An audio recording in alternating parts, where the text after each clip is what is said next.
We're raised on stories where worth is something you earn, where if you're just kind enough, patient enough, selfless enough, the universe will finally see your value and reward you with love.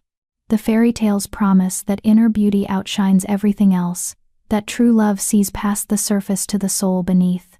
But here's the bitter truth they never whisper. The world stops believing in your inner beauty the moment it recoils from your outer scars.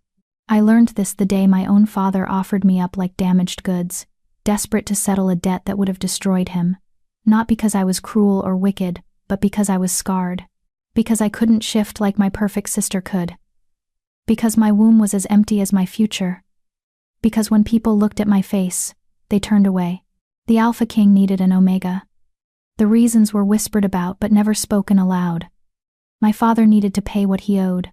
I became the answer to both problems, not because anyone wanted me, but because no one else would take me. They dressed me in white lace and ivory silk. They covered my face with a veil so delicate it seemed made of moonlight and lies. They walked me down an aisle lined with hundreds of witnesses who had come to see their king claim his bride. And when the ceremony reached that inevitable moment when tradition demanded he lift the veil and look upon the face of the Omega he'd just bound himself to for life, the Alpha King froze. His hand hovered at the edge of the lace. The chapel fell silent. Every eye watched, every breath held. I had survived being unwanted my entire life. I had endured rejection, humiliation, and abandonment. But nothing had prepared me for the look in his eyes when he finally saw what lay beneath the veil. Chapter 1. 3 weeks earlier, I sat in the corner of my father's study, pretending to be invisible. It was a skill I'd perfected over 23 years of existence, the art of taking up so little space that people forgot you were there at all. My sister Rosalind sprawled across the velvet settee, her golden hair catching the afternoon light like liquid sunshine. She was discussing her latest suitor, some beta from the eastern provinces who'd sent her pearls and poetry. My stepmother listened with rapt attention, occasionally offering advice on how to string him along without committing. I kept my eyes on my book, a collection of old folk tales I'd read so many times the pages were soft as cloth. The words blurred together. I wasn't really reading. I was doing what I always did, disappearing into stories because reality had no place for me. The seamstress confirmed the measurements, my stepmother was saying. The blue silk will be perfect for the spring festival. It'll make Rosalind's eyes look absolutely. The study door slammed open. My father stood in the doorway, his face the color of spoiled meat.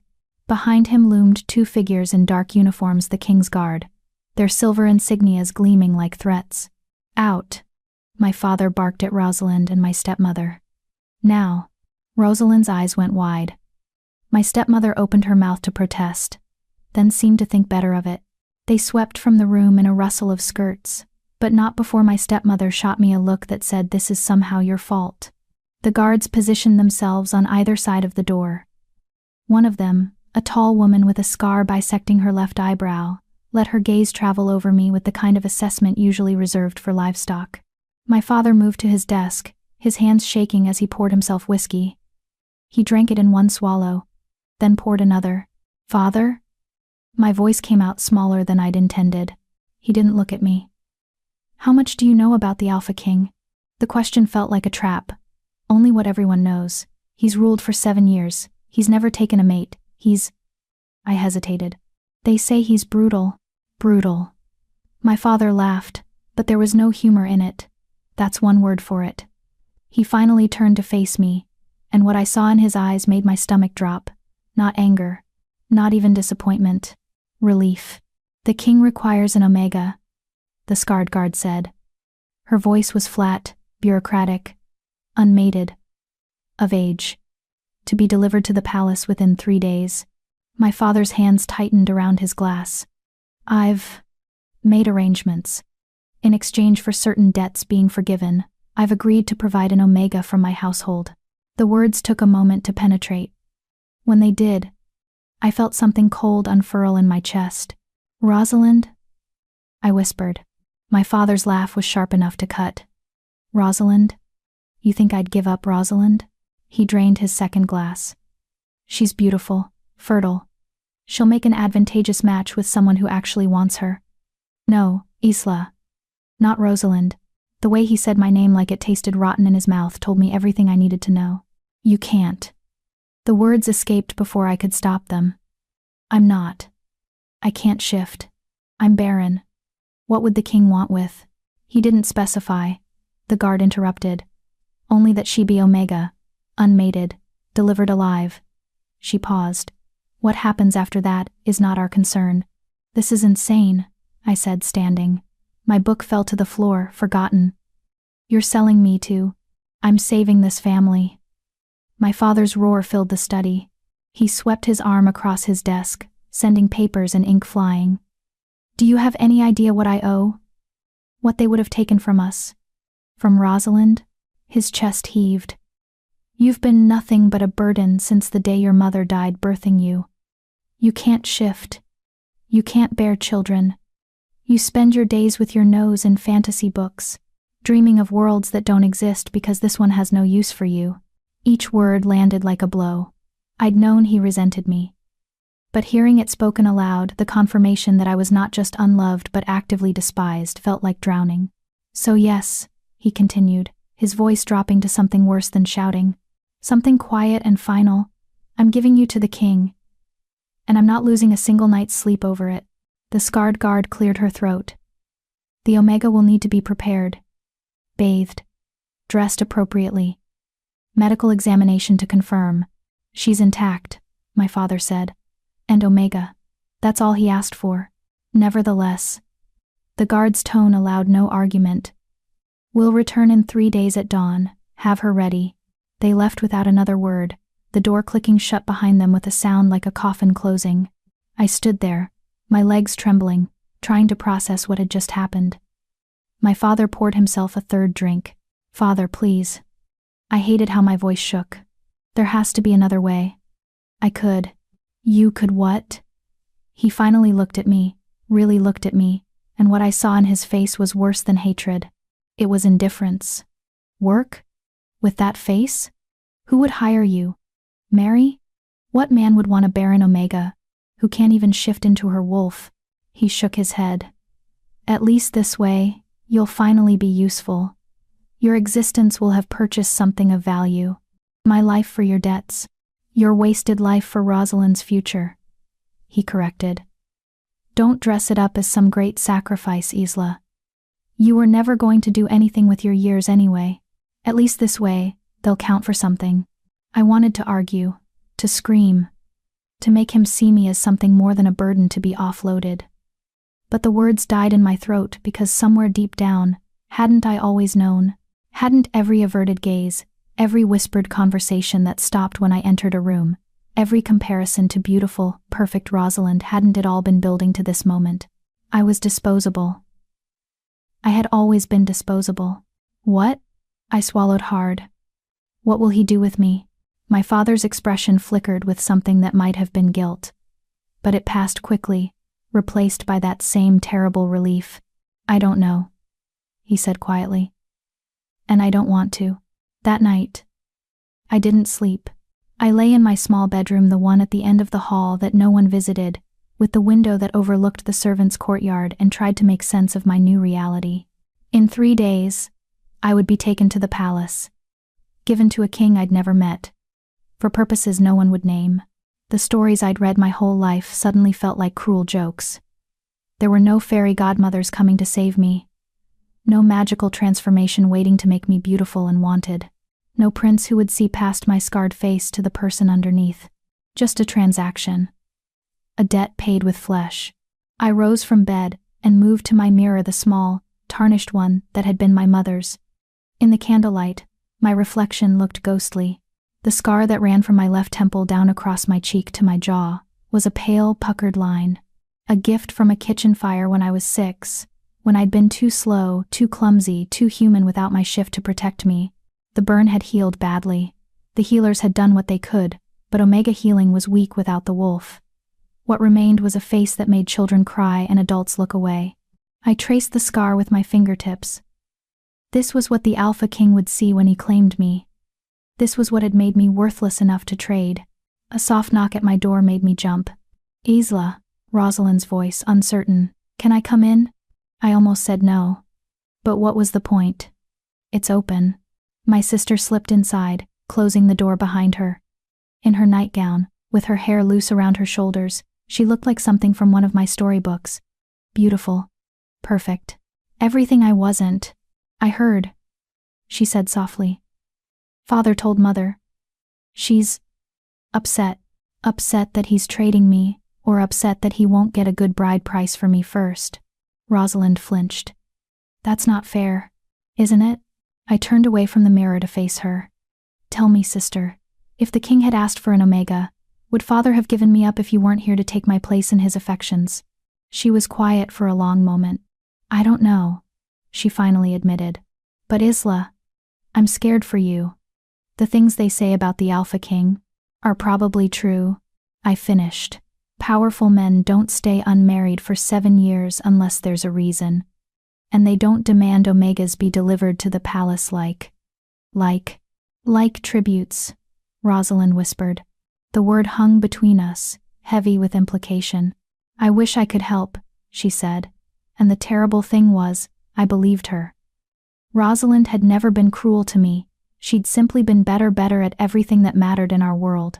And how could I hate her for being what I could never be? You can't, I said. No one can. She crossed the room and pulled me into a hug. I stood stiff in her embrace, not quite able to return it. Because underneath the sympathy I could feel the relief. Relief that it wasn't her. Relief that she would get to keep her beautiful future while I paid for it with mine. I'll miss you, she whispered against my hair. I didn't answer. Because we both knew it was a lie. Chapter 2. The 3 days passed like a fever dream, too fast and too slow all at once. My stepmother ordered the servants to prepare me, as if I were a lamb being readied for slaughter. They scrubbed my skin until it was raw, oiled my hair until it shone, and dressed me in a simple gray traveling dress that covered everything from my throat to my wrists to my ankles, as if modesty might somehow compensate for my ruined face. No one spoke to me during the preparations. The servants who had known me my entire life suddenly couldn't meet my eyes. Even Mira, the kitchen maid who'd sometimes saved me extra portions of bread, worked in silence, her hands efficient, but her expression carefully blank. I was already a ghost. Already erased from this household. On the morning of the 3rd day, I woke before dawn. I hadn't packed anything. What was the point? My books would mean nothing where I was going. My clothes were simple. Worn things that would embarrass my father if I arrived at the palace wearing them. I owned nothing of value, except my mother's tarnished mirror, and even that felt too precious to bring into whatever darkness awaited me. So I left it on my bedside table, face down. The king's guard arrived exactly at dawn, as promised. The same scarred woman from before, accompanied by 3 others. They moved through my father's house like shadows, speaking little, their faces revealing nothing. My father waited in the entrance hall. He dressed formally, as if this were a social occasion rather than him selling his daughter. When I descended the stairs, he looked at me once, then away. The papers, the scarred guard said, extending a leather folder. My father took it with shaking hands. Inside, I glimpsed official seals, scrollwork writing, numbers that represented the worth of my life. He signed quickly, his signature a jagged scrawl. "The debt is settled?" he asked, his voice hoarse. "The debt is settled," the guard confirmed. She turned to me. "Come." I looked at my father one last time. Waiting for... what? An apology? A moment of regret? Some indication that this decision cost him anything at all? But he just stood there, the signed papers clutched in his hands like a lifeline, and said nothing. Rosalind appeared at the top of the stairs, her hand pressed to her mouth. My stepmother stood behind her, one hand on her daughter's shoulder. They watched me leave the way you'd watch a funeral procession, sad perhaps, but ultimately relieved it wasn't them in the casket. The guards led me outside to a black carriage bearing the royal crest, a wolf's head crowned in silver. The door stood open like a mouth. "Inside," the scarred guard ordered. I climbed in. The seats were soft leather, the interior draped in dark velvet. Expensive. Beautiful. A cage lined with silk. The guard climbed in after me, followed by one other. The remaining 2 took positions on the driver's bench. The door shut with a definitive thunk, and then we were moving, pulling away from the only home I'd ever known. I didn't look back. The journey to the palace took 6 hours. The guards didn't speak except to murmur occasionally to each other about routes and timing. I sat in silence, watching the landscape change through the small carriage window. We passed through 3 towns, each one growing progressively larger and wealthier. The buildings transformed from simple wood and thatch to stone and slate. The people in the streets wore finer clothes. More shifters, fewer humans. More alphas and betas, fewer omegas. The hierarchy was visible in everything: who walked on which side of the street, who stepped aside for whom, who made eye contact and who kept their gaze down. In this world, power was determined by your designation at birth, and omegas were at the bottom of every ladder that mattered. Except one: fertility. Omegas could bear children more easily than betas, and alpha children always came from omega wombs. It was the single currency we possessed, and I didn't even have that. "We'll arrive within the hour," the scarred guard said, breaking the long silence. She studied me with those sharp, assessing eyes. "You'll be taken directly to the king's chambers." My stomach clenched. Not to servants' quarters? Or the king's chambers, she repeated firmly. "You'll bathe. You'll be examined by the royal physician. You'll be dressed appropriately." She paused. "And then you'll be presented to him." What does he want with me? The question escaped before I could stop it. Please. If he's going to, I couldn't finish the sentence. Something flickered across the guard's face. Not quite sympathy, but not quite indifference either. "I don't know," she said finally. "The king doesn't explain his requirements. We fulfill them." "Has he done this before? Demanded omegas be brought to him?" "No." The guard's jaw tightened. "You're the first." Somehow, that made it worse. Whatever the Alpha King wanted with me, it was unprecedented, special, and nothing about being special in a predator's eyes felt like a blessing. The carriage began to slow. Through the window, I caught my first glimpse of the palace. It rose against the sky like a mountain of white marble and glass, impossibly tall, impossibly beautiful. Towers spiraled upward, their peaks crowned with silver that caught the afternoon sun and blazed like fire. Gardens sprawled in geometric perfection. Fountains sparkled. Guards in pristine uniforms stood at intervals like statues. It was magnificent. It was terrifying. The carriage rolled through gates that seemed designed to dwarf anyone who passed beneath them. We traveled down a long tree-lined drive, and with each passing moment, I felt myself shrinking, becoming smaller, less significant. By the time we stopped at the palace's rear entrance, not the grand front doors, I noticed, but a service entrance, I felt like I might disappear entirely. "Out," the scarred guard commanded. My legs trembled as I stepped down from the carriage. We'd stopped in a cobblestoned courtyard, surrounded by high stone walls. Several other guards waited here, along with a tall, thin woman in severe black clothing. Her hair was pulled back so tightly it seemed to stretch her skin. "The Omega?" the woman asked, her tone clipped. "Delivered as requested," the scarred guard confirmed. She glanced at me one last time, and I could have sworn I saw something like pity in her eyes. Then she climbed back into the carriage, and they were gone, leaving me alone with strangers. The woman in black circled me slowly, her gaze cataloging every flaw. When she reached my scarred side, she stopped. "Turn your face toward the light." I obeyed. The sun hit my scar directly, making it stand out even more starkly against my pale skin. I waited for her to recoil, to flinch, to show the disgust I'd seen on 1,000 other faces. But she just nodded once, as if confirming something. "This way." She led me into the palace through the service entrance. The corridors here were plain, no artwork, no elegant furnishings, bare stone and flickering torchlight. We passed servants carrying linens, guards on patrol, kitchen staff hauling supplies. Some glanced at me curiously. Most ignored me entirely. We descended a staircase. Then another. The air grew cooler, damper. The walls changed from finished stone to rough-hewn rock. We were going underground. "Where are we going?" I asked, my voice echoing slightly. "The king's private chambers," the woman replied without turning around. "Underground? The king prefers privacy." That didn't sound ominous at all. We traveled deeper into the earth. the corridor narrowing until we reached a heavy iron door guarded by two massive alphas. They straightened when they saw the woman in black. "The Omega for the king," she announced. One guard unlocked the door. It swung open with a groan of metal, revealing a descending spiral staircase lit by oil lamps. The smell of damp stone, and something else, something wild and animal, drifted up from below. "Down," the woman ordered. Every instinct I possessed screamed at me to run. This was wrong. Everything about this was wrong. Kings lived in towers, not dungeons. This wasn't chambers, this was a pit. A prison. But where would I run to? Back to my father, who'd signed the papers that made me property. Out into a city where I knew no one, and had no currency except a body no one wanted. I descended the stairs. The woman in black followed, her footsteps precise and measured behind me. Down and down we went, spiraling deeper into the earth. The air grew thick with that wild scent, fur and musk, and something that made my Omega instincts twitch with recognition and fear. Alpha. Powerful alpha. Dangerous alpha.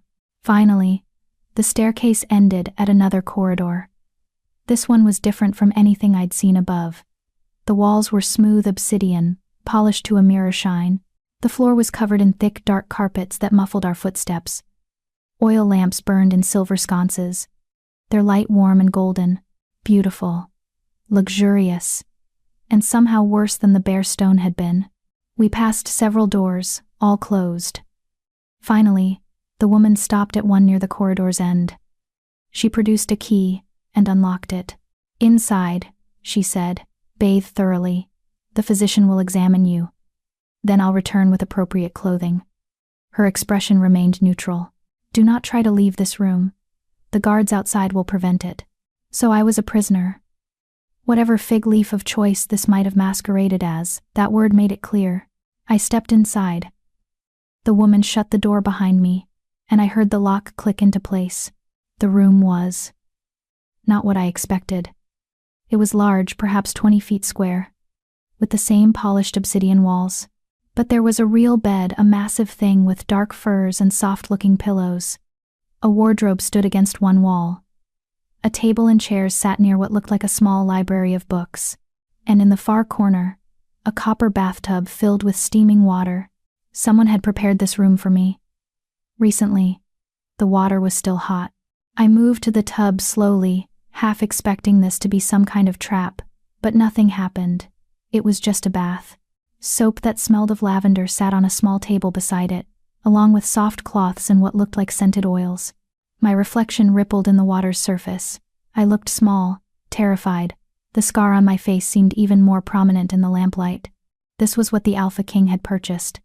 This was what he'd demanded be delivered to his underground chambers. A broken Omega no one else wanted. I undressed slowly, folding my traveling dress out of habit even though I suspected I'd never wear it again. The water was almost too hot, but I sank into it anyway, letting it burn away the grime of travel and the chill that had settled into my bones. I scrubbed my skin until it was pink, washed my hair until it squeaked clean, used the oils because they were there and because some small, ridiculous part of me still wanted to be presentable. As if being clean might somehow make what was coming easier to endure. I'd just finished dressing in the simple white shift that had been left on the bed when I heard the lock turn. The woman in black entered, followed by a man with silver hair and the weary eyes of someone who'd seen too much. He carried a physician's bag. "Sit," he ordered, gesturing to the bed. The examination was clinical and humiliating. He checked my eyes, my teeth, my reflexes. He pressed cold instruments against my chest and back, listening to my heart and lungs. And then came the part I'd been dreading, the confirmation of my greatest shame. "You cannot shift," he said. It wasn't a question. "No. And you are barren." The word stabbed through me. "Yes." He made notes in a leather journal. "How long have you known?"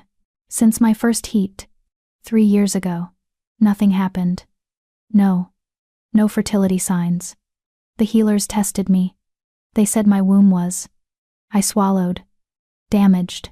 Probably from the same fever that kept my wolf from emerging." The physician nodded, still writing.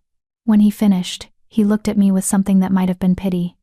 "The king has been informed of your condition," he said. "He selected you knowing." The words took a moment to register. What? Your father disclosed your infertility in his initial communication. The king chose you specifically because of it. The physician snapped his bag shut. I don't know why. That's not my concern. But you should know whatever he wants with you, it's not breeding. He left before I could form a response. The woman in black moved to the wardrobe and withdrew a dress. It was beautiful, deep, crimson silk that shimmered in the lamplight, with long sleeves and a neckline that would cover my collarbones. Modest. Expensive. Put this on, she instructed. My hands shook as I obeyed. The silk felt like water against my skin. The dress fit perfectly, as if it had been made for me. Which it probably had been. How long had the king been planning this? The woman produced a brush and worked through my damp hair with efficient strokes. Then she stepped back, examining me like a painting that hadn't quite turned out right. He's waiting, she said finally. Try not to disappoint him more than you already will. She led me from the room, back down the obsidian corridor to a door at its very end. This one was larger than the others, made of dark wood carved with intricate patterns, wolves running, hunting, howling at an absent moon. The woman knocked 3 times. Enter, a voice called from within, deep, commanding, the kind of voice that expected immediate obedience. The woman opened the door but didn't follow me inside. Instead, she placed one hand on my lower back and pushed. I stumbled forward into the room beyond.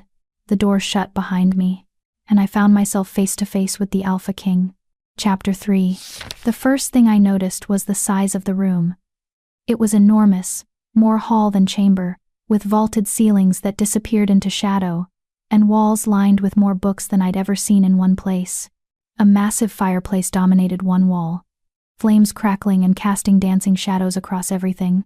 The furniture was sparse but elegant, a desk covered in papers and maps, several high-backed chairs, and in the center of the room, a table set for 2.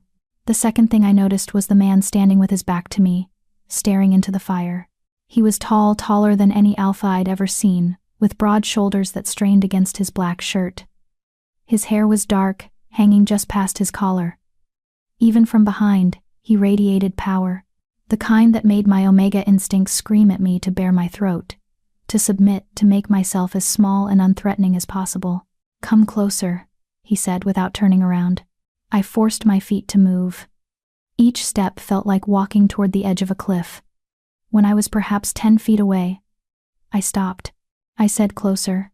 I took 3 more steps. My heart hammered so hard I was certain he could hear it. Look at me. I kept my gaze on the floor. It seemed safer somehow. Looking at him felt like it would make this real in a way I wasn't ready to face. That wasn't a request, Omega. The command in his voice was undeniable. My head lifted against my will, and I found myself staring at the Alpha King. He was younger than I'd expected, perhaps 30, certainly no older. His face was all sharp angles and hard lines, handsome in the way a blade is handsome, beautiful and dangerous. His eyes were the color of amber, and they fixed on me with an intensity that felt like being pinned by claws. For a long moment, he simply looked at me. His expression revealed nothing, no disgust, no disappointment, no reaction at all to my scarred face. It was worse than revulsion somehow. At least revulsion was a response. This was evaluation, assessment. Turn, he ordered. Slowly, I obeyed, rotating in place while those amber eyes catalogued every inch of me. When I'd completed the circle and faced him again, he moved closer. So close I could smell him pine and smoke, and something wild that made my knees weak. He reached out, and I flinched. His hand stopped inches from my face. I'm not going to hurt you, he said, though his tone suggested he found my fear tiresome. I want to see the scar properly. His fingers touched my chin, tilting my face toward the firelight. His skin was warm, his grip firm but not painful. He studied the puckered line that ran down the left side of my face with the same clinical detachment the physician had shown. A burn, he observed. When I was 6. A kitchen accident. And it didn't heal because you cannot shift. It wasn't a question, but I answered anyway. Yes. The physician confirmed you're barren. The word still felt like a slap. Yes. Good. He released my chin and stepped back. That's exactly what I need. Of all the responses I'd braced myself for, that wasn't one of them. What? Sit. He gestured to the table. You must be hungry. I was, actually. I hadn't eaten since the previous evening, too nervous to keep anything down. But the thought of eating while he watched felt impossible. I'm not hungry, I lied. His eyebrow rose. You're a terrible liar. Sit. Eat. We have much to discuss. When I didn't immediately obey, he sighed. I can hear your stomach from here, Omega. Don't insult both our intelligence by pretending otherwise. Heat flooded my cheeks. I moved to the table and sat in the chair he indicated. The food laid out was more elaborate than anything I'd seen in months. Roasted meat, fresh bread, still warm from the oven, vegetables glazed with butter and herbs, fruits I couldn't even name. The king sat across from me and began serving himself with the casual ease of someone completely comfortable in his own power. He ate a few bites, watching me over the rim of his wine glass. You're not eating, he observed. I don't understand what's happening. You're having dinner with the king. It's fairly straightforward. You bought me from my father, had me dragged to an underground chamber, examined like livestock. And now you want to have dinner? My voice rose despite my best efforts to keep it level. Nothing about this is straightforward. Something that might have been amusement flickered across his face. Fair enough. He set down his glass. Ask your questions. I'll answer what I can. Why me? Because you're perfect for what I need. I'm barren, scarred, I can't shift. I'm everything I require, he interrupted. Your father was quite thorough in his description of your shortcomings. That's precisely why I chose you. The words should have hurt. Instead, they just confused me. I don't understand. I need an Omega for appearances. Someone to present as my mate. Someone who won't complicate things by actually bearing children or having any real power. He leaned back in his chair. You're barren, so there's no risk of heirs. You're Omega, so it satisfies the council's demands that I take a mate. And based on your father's description, you're desperate enough not to refuse. Each word landed like a stone in my stomach. You want a fake mate? I want a convenient one. There's a difference. What's in it for me? The question came out before I could stop it. His lips curved in what might have been a smile. You're in a position to negotiate now? You said I could ask questions. So I did. He studied me for a moment. What do you want? Isla. Hearing my name in his voice sent an odd shiver down my spine. How do you know my name? I know everything about you. Your father was very forthcoming when his debts were at stake. He tapped his fingers against the table. 23 years old. Can't shift. Barren. Scarred from a kitchen fire that should have been prevented if anyone had been watching you properly. Spent most of your childhood being compared unfavorably to your beautiful, fertile half-sister. You read excessively. You avoid mirrors. You haven't left your father's house in over 2 years because the stairs became too much to bear. My throat tightened. Hearing my entire pathetic existence summarized so clinically felt like being flayed open. So I'll ask again, he continued. What do you want? Freedom, I whispered. You'll never have that. No one does. Then, safety. From what? From you. The words hung in the air between us. The king's expression didn't change, but something shifted in his eyes. Something that looked almost like respect. I told you I wouldn't hurt you, he said quietly. I don't intend to. What I need from you doesn't require violence. Then what do you need? He stood and moved to the fireplace, his back to me once more. When he spoke, his voice was different, harder, with an edge that suggested old wounds. 7 years ago, I inherited a kingdom in chaos. My father had been unwell for some time before his death. He'd made promises he couldn't keep, alliances that benefited no one, decisions that nearly bankrupted us. I've spent these years cleaning up his disasters, rebuilding, making the hard choices no one else would make. He paused. The council has been patient, but their patience is ending. They want me to marry, to produce an heir, to prove I'm not like my father, that I won't die leaving another mess behind. So marry, I said. Surely there are hundreds of Omegas who would. I don't want a real mate. The words came out sharp, final. I don't want the complication of an actual marriage. I don't want someone who'll demand my time, my attention, my affection. And I certainly don't want children, not until I'm certain this kingdom is stable enough that they won't inherit another disaster. So you want me to pretend. I want you to play a role. Appear at state functions. Stand beside me when required. Let the council believe I've fulfilled their demands. He turned to face me. In exchange, you'll have everything your father's house could never give you. Your own chambers, servants, money, books as many as you want. Freedom to do as you please when you're not needed for appearances. It sounded too good to be true, which meant it probably was. What's the catch? The catch, he said slowly, is that you can never leave. Once you're presented as my mate, that's what you'll be publicly, permanently. The council can't know this is an arrangement. No one can. His amber eyes locked onto mine. You'll be trapped here, in this palace, playing this role, for the rest of your life. A beautiful cage instead of your father's house, but a cage nonetheless. And if I refuse? You can't. Your father signed the papers. You belong to me now. He said it matter-of-factly, without cruelty but without apology. But I'd prefer your cooperation. It'll make everything easier. I looked down at my untouched plate. My stomach growled again. A humiliating reminder of how little control I had over anything, not even my own body. Eat, the king said, returning to his seat. We'll discuss the details after. This time, I obeyed. The food was delicious, but I barely tasted it. My mind was racing, trying to find the trap in his offer. Because there had to be one. Men like him, powerful, wealthy, ruthless, didn't make bargains that didn't benefit them more than anyone else. Why me specifically? I asked between bites. If all you needed was a Baron Omega, there must be others. Why go through my father? The king was quiet for a long moment. Because your father owed enough that he couldn't refuse. Because you're desperate enough not to fight this too hard. And because... He hesitated, which seemed uncharacteristic. Because I saw your portrait. My portrait? Your father sent one, along with your sister's, attempting to substitute her at the last moment when he realized what he'd agreed to. The king's expression hardened. I wasn't interested in beautiful, fertile Rosalind. I was interested in you. Why? Because you looked already broken. And broken things don't shatter when you use them for purposes they weren't designed for. The honesty was brutal. But somehow, it was also a relief. At least he wasn't lying to me. Wasn't pretending this was anything other than what it was.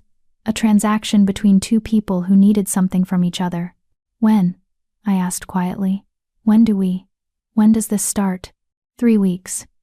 There's a ceremony required. The council will expect a proper wedding. Witnesses, all the traditional rituals. He watched me carefully.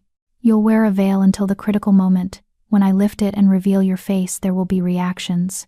People will wonder why you chose someone like me. Let them wonder. I don't answer to gossip.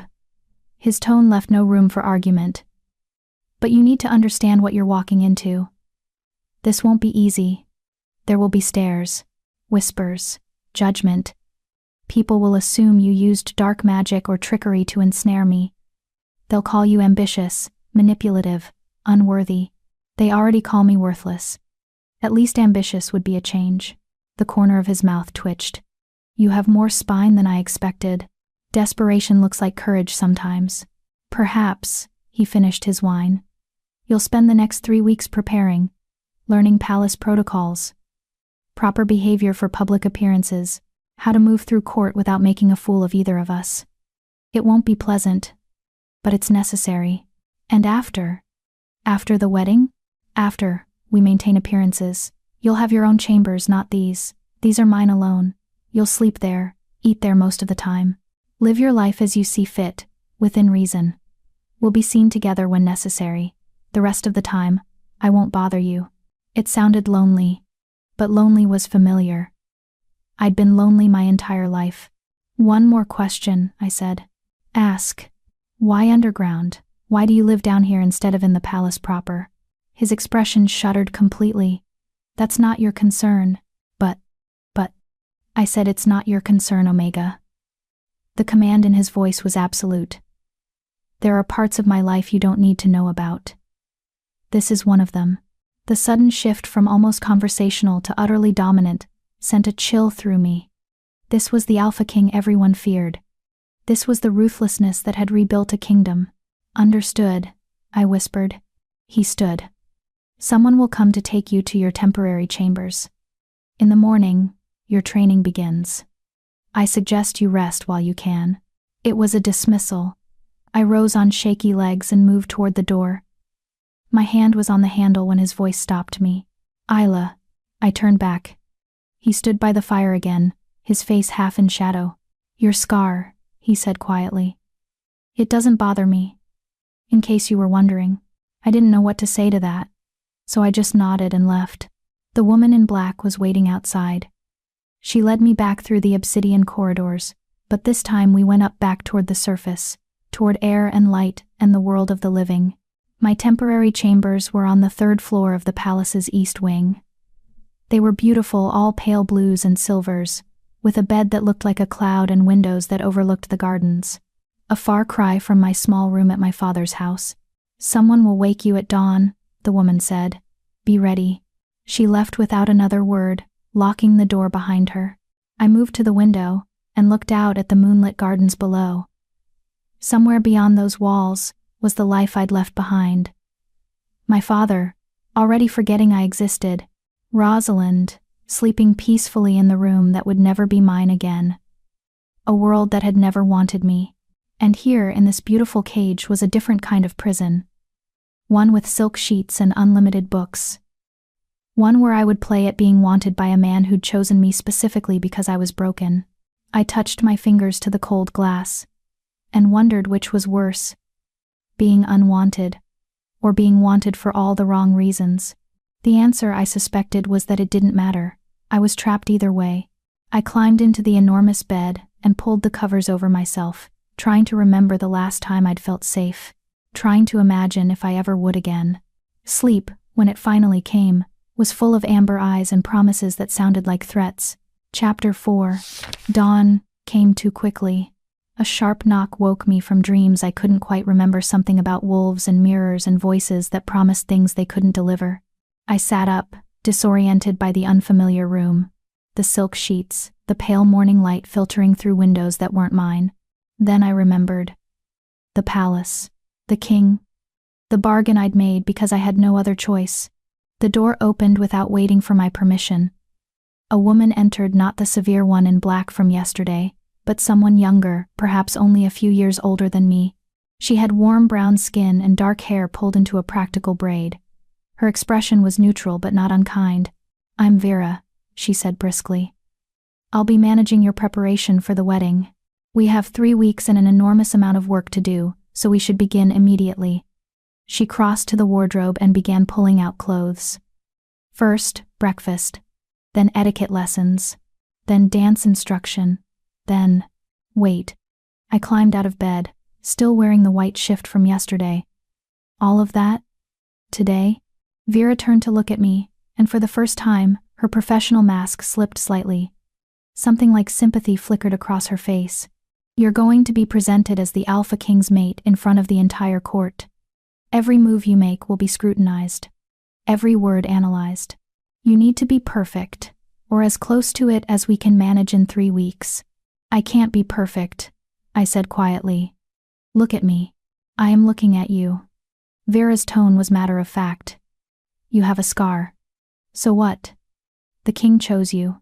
That makes you valuable, regardless of what you look like. She held out a simple day dress in deep green. Now get dressed. We're already behind schedule. The breakfast brought to my room was simple but elegant: fresh bread, soft cheese, sliced fruit, and tea that smelled of bergamot. I ate quickly while Vera outlined the day's schedule with military precision. Mornings will be etiquette and protocol, she explained. How to address different ranks, proper behavior at state functions, what to do with your hands, how to stand, how to sit, how to walk. Afternoons will be dancing. You'll need to know at least 6 formal dances for the wedding reception. Evenings will be history and politics. You need to understand court dynamics. Who's allied with whom? What topics to avoid. My head was already spinning. That's a lot. Yes. Vera didn't sugarcoat it. And that's just this week. Next week we add public speaking practice and wardrobe fittings. The final week will be full rehearsals of the ceremony itself. I don't suppose I can just stay silent and let the king do all the talking? You could, but then everyone would assume you're either stupid or terrified. Neither creates the impression we want. Vera studied me critically. The king chose an unconventional omega. That means you need to give them a reason to accept that choice. Intelligence, grace, confidence, those can compensate for a lot. It was a kinder way of saying your face will always be a problem, so everything else needs to be flawless. Let's begin, Vera said. The etiquette lessons were torture. Vera took me to a small private salon where a woman named Lady Thorne waited, elderly, rail-thin, with eyes like a hawk and a voice that could cut glass. She took one look at me and sighed as if I'd personally offended her by existing. "This is what I have to work with?" she asked Vera. "The king's choice," Vera replied simply. Lady Thorne circled me like a predator evaluating prey. Posture is atrocious. She slouches like she's trying to disappear. Walk across the room. I did. Apparently, I did it wrong. Again. No, slower, shoulders back, head up. You're going to be a queen, girl, not a servant sneaking through hallways hoping no one notices you. Again. We spent 2 hours on walking, just walking, how to glide instead of shuffle. How to hold my head at the correct angle, not too high, arrogant, but not too low, submissive. How to move with purpose but not haste. Better, Lady Thorne finally conceded, though her tone suggested better was still miles from acceptable. Now, sitting. Sitting was apparently an art form I'd been performing incorrectly my entire life. There were rules about ankle placement, hand position, how much of the chair to use, when to rise, how to arrange skirts. My head pounded with information. When the king enters a room, you stand immediately but don't approach unless invited. When dining, you begin eating only after he does. When walking together, you remain 1/2 step behind, unless… Why? The question burst out before I could stop it. Why do I need to stay behind him? Lady Thorne's expression suggested I'd asked why water was wet. Because he's the Alpha King and you're Omega. It's the natural order, but I'm supposed to be his mate. Doesn't that… You will be his consort, Lady Thorne corrected sharply. There's a difference. You exist to complement his rule, not challenge it. The moment you forget your place is the moment you make him look weak for choosing you. The words stung because they were true. I wasn't going to be a real partner. I was going to be a prop. A beautiful ornament to prove he'd fulfilled his obligations. Except I wasn't even beautiful. By the time the etiquette lessons ended, my feet ached, my back hurt, and my confidence had been systematically dismantled and rebuilt into something I barely recognized. "Tomorrow we'll work on conversation," Lady Thorne announced as I escaped. "Try not to slouch between now and then." The afternoon dance lessons were somehow worse. The dancing master was a beta named Corvin, with the patience of a saint and the pain tolerance of someone accustomed to having his toes stepped on. The first dance he tried to teach me was something called the moon waltz, a formal, elegant dance that apparently every member of court knew by heart. I didn't know it. I'd never danced with anyone in my life. "Follow my lead," Corvin said gently, taking my hand. 1, 2, 3, 1, 2, 3. Feel the rhythm. I felt nothing but panic. My feet tangled. I stumbled. When he tried to guide me through a turn, I nearly fell. "I'm sorry," I gasped, pulling away. "I can't do this." "You can," Corvin insisted. "You're just thinking too much. Dance is about feeling, not thinking. Easy for you to say. You're not the one everyone will be watching." His expression softened. "They'll be watching the king. You just need to not fall. That's a much lower bar." It should have been reassuring. Instead, it just reinforced how little was expected of me. Don't fall. Don't embarrass him. Don't remind everyone too obviously why someone like me should never have been chosen. We practiced for 3 hours. By the end, I could mostly manage the basic steps without causing injury. Progress, apparently. Vera collected me afterward, noting my exhausted expression with sympathy. "How bad? I'm a disaster." "You're learning. That's different." She guided me toward yet another room. "One more thing before dinner. More lessons." "Not exactly." She opened a door to reveal a library. Not as massive as the one in the king's underground chambers, but still impressive walls lined with books, comfortable chairs, afternoon light streaming through tall windows. "The king had this prepared for you," Vera said. "Whenever you need a break from training, you can come here.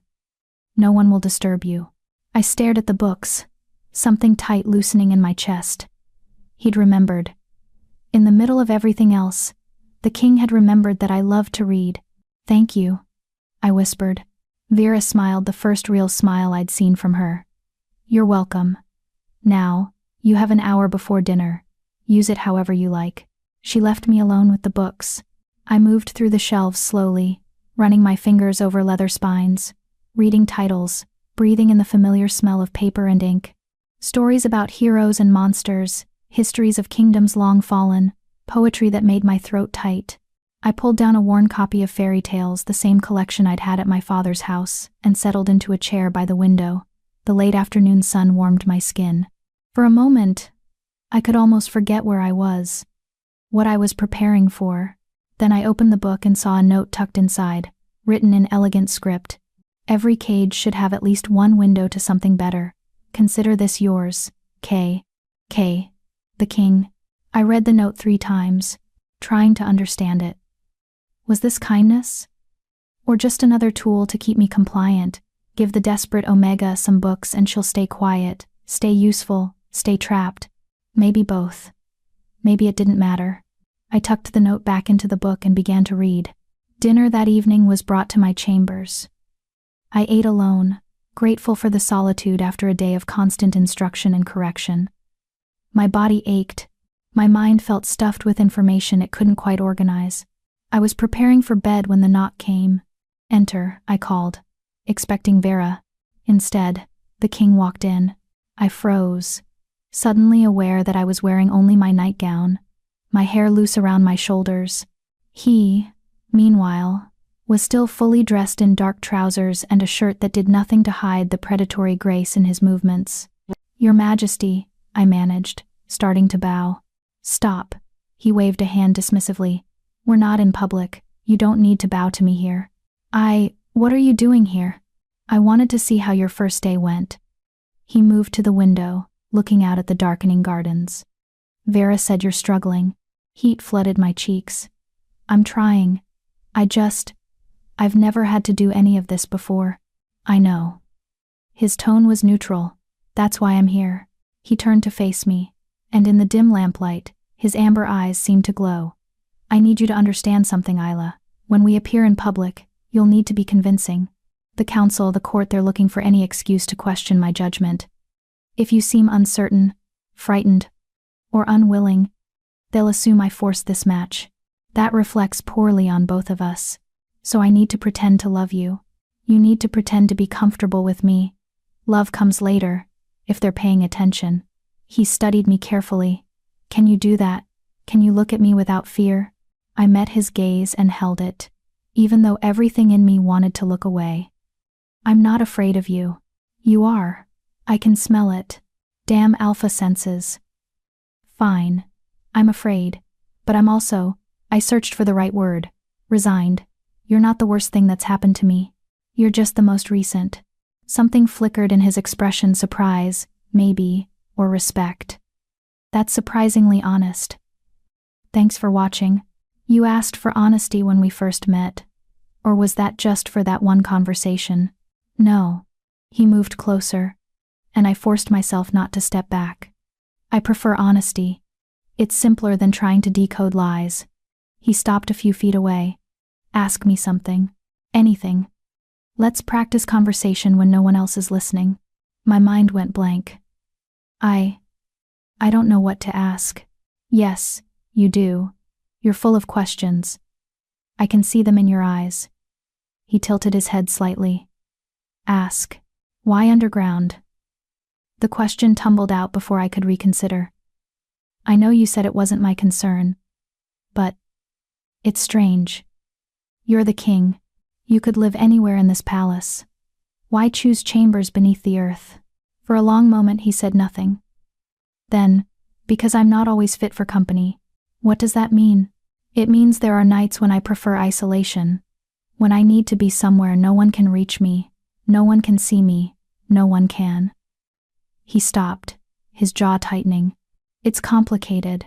Try me. I might be broken and scarred and barren, but I'm not stupid." His lips curved slightly. "No, you're not." He moved to one of the chairs near my fireplace and sat, gesturing for me to do the same. "What do you know about curses?" The question caught me off guard. "Only what's in fairy tales. Witches cursing princes. That sort of thing. And if I told you curses were real?" My stomach dropped. "Are you cursed?" That's not an answer to my question. I thought about it carefully. If curses were real, I'd say they're probably more complicated than the stories suggest. More nuanced. Less about true love's kiss fixing everything and more about, I struggled for the right words, more about consequences, prices paid for choices made. He looked at me with something like approval. "Exactly. So you are cursed." "I didn't say that." "You implied it." "I implied nothing. I asked a hypothetical question." But his eyes told a different story. There was something he wasn't saying, something about why he lived underground, why he'd waited 7 years to take a mate, why he'd chosen specifically someone barren who couldn't give him heirs. "Here's another question," I said, changing tactics. "Do you believe in riddles?" He blinked, clearly not expecting that. "Riddles?" "Yes, the kind in old stories, where the answer is never what you expect, but once you hear it, it's obvious." "I suppose I do. Why?" I stood and moved to my bag, the small one I'd been allowed to bring from my father's house. From it, I pulled the worn book of fairy tales. There's one I've always loved. My mother used to tell it to me before she died. "Tell me." I opened the book to a page I'd marked years ago. "I am something you make, but never see. I can be broken without being touched. I bind two people together, but I have no physical form. What am I?" The king was quiet, his eyes narrowing slightly as he considered. "A promise," he said finally. My heart skipped. "How did you know?" "Because it's the only answer that makes sense. Promises are made, invisible, broken by betrayal rather than force, and they bind people through intention rather than chains." He leaned forward. "Why that riddle?" "Because." I hesitated.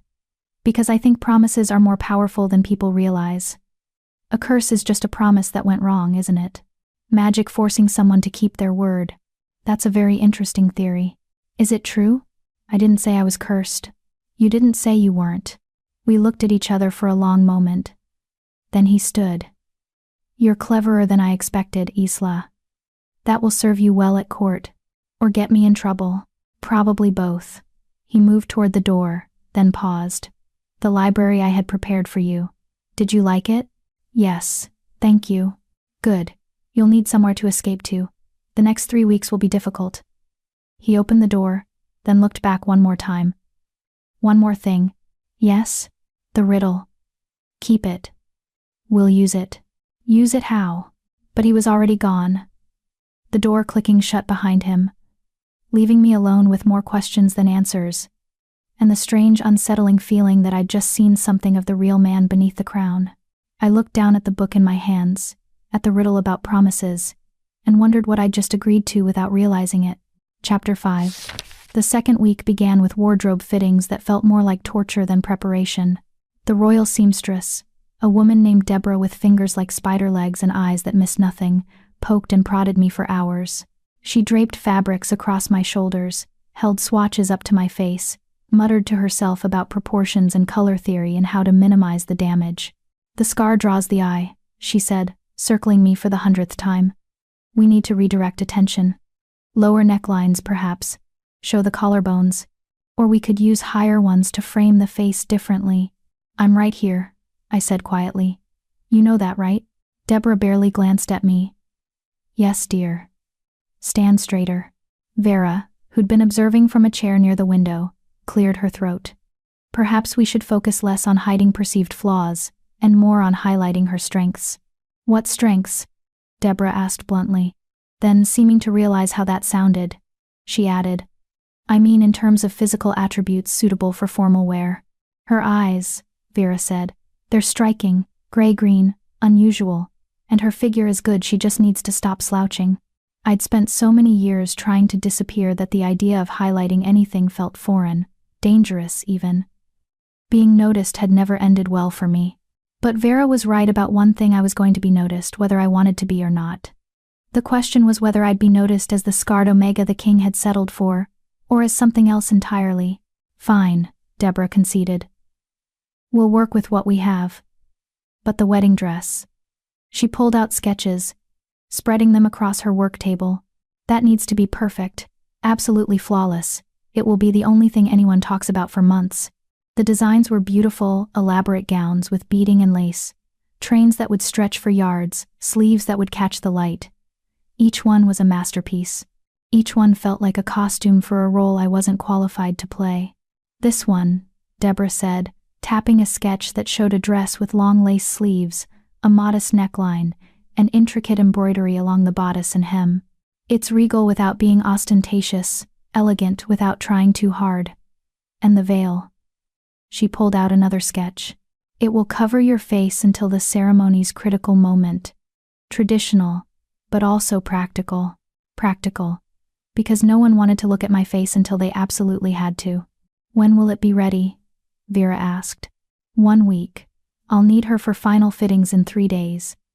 Deborah began gathering her sketches. And please, make her stop slouching. The dress will hang all wrong if she doesn't stand properly. After she left, I slumped against the wall, exhausted. Does everyone here speak about me like I'm a piece of furniture? Yes, Vera said honestly. But not because they're cruel. Because you're... She searched for the right word. You're a problem they're trying to solve. The king chose you, which means you matter. But you don't fit the expected mold, which means they need to reshape you until you do. I can't be reshaped. I am what I am. Then be it louder. Vera stood and moved to the door. Come. Your dancing has improved enough that Corvin wants to add the wedding dance to your lessons. It's more complex than the others. I groaned. Of course it is. The wedding dance was called the bonding spiral. It involved the couple moving in increasingly tight circles around each other, their hands joining and separating in patterns that supposedly symbolized the weaving together of two lives. It was beautiful when Corvin demonstrated it with one of his assistants. It was a disaster when I tried it with him. You're counting the steps, he said patiently after I'd stepped on his foot for the 3rd time. Stop thinking. Feel the music. Feel your partner's movements. This dance is about connection, not precision. How am I supposed to feel connected to someone I barely know? You'll have 3 weeks of seeing him regularly by the time the wedding happens. That's more than many arranged matches get. Corvin reset our positions. Again. And this time, look at your partner. Eye contact is crucial. Looking at Corvin felt awkward but manageable. Looking at the king while performing this intimate dance in front of hundreds of witnesses? That felt impossible. We practiced until my feet were blistered and my head pounded. When Vera finally released me, I limped back to my chambers and collapsed onto the bed. That's where I was sprawled across the covers, shoes kicked off, completely undignified when the king knocked. I shot upright. Come in. He entered carrying a small wooden box. He took one look at me, disheveled, exhausted, definitely not maintaining proper posture, and something like amusement flickered across his face. Rough day? They're trying to turn me into someone I'm not. It's exhausting. Welcome to royalty. He set the box on the table near the fireplace. Every person in this palace is performing a role. The difference is, most of them have been rehearsing their entire lives. And I have 3 weeks. Yes. He studied me for a moment. Come here. I stood and crossed to him, very aware of my bare feet and loose hair. He opened the box to reveal a collection of jewelry, necklaces, bracelets, rings, all made of silver and moonstone. The ceremonial jewelry, he explained. You'll wear these during the wedding. I wanted you to see them before the actual day, so they wouldn't be a surprise. The pieces were stunning. Delicate chains that caught the light, stones that seemed to glow from within. The kind of jewelry I'd only ever seen in paintings. They're beautiful, I whispered. They belong to my mother. He lifted a necklace, a simple chain with a single moonstone pendant. She wore this at her wedding to my father. The weight of that statement settled over us. I was going to wear his dead mother's jewelry while pretending to be his mate. It felt wrong somehow, Sacred things shouldn't be used for deception.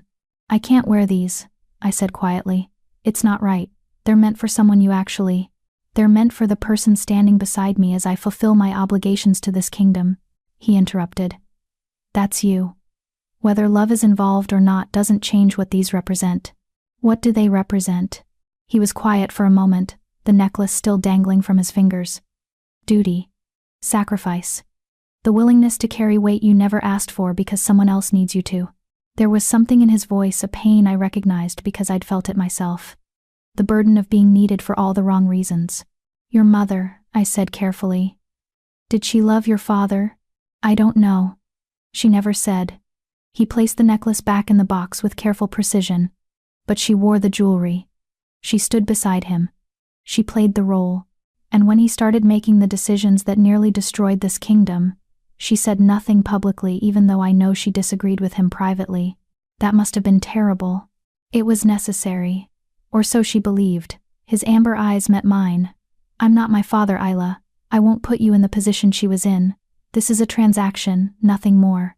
You don't owe me loyalty beyond what we've agreed to. Just obedience. Just cooperation, he corrected. There's a difference. I wasn't sure there was, but I didn't argue. Instead, I asked the question that had been bothering me since the fitting. What happens after the wedding? You said I'd have my own chambers, my own life. But we'll still need to maintain appearances. What does that actually look like? He moved to the window, his back to me, a position I was starting to recognize as his thinking posture. Monthly court appearances.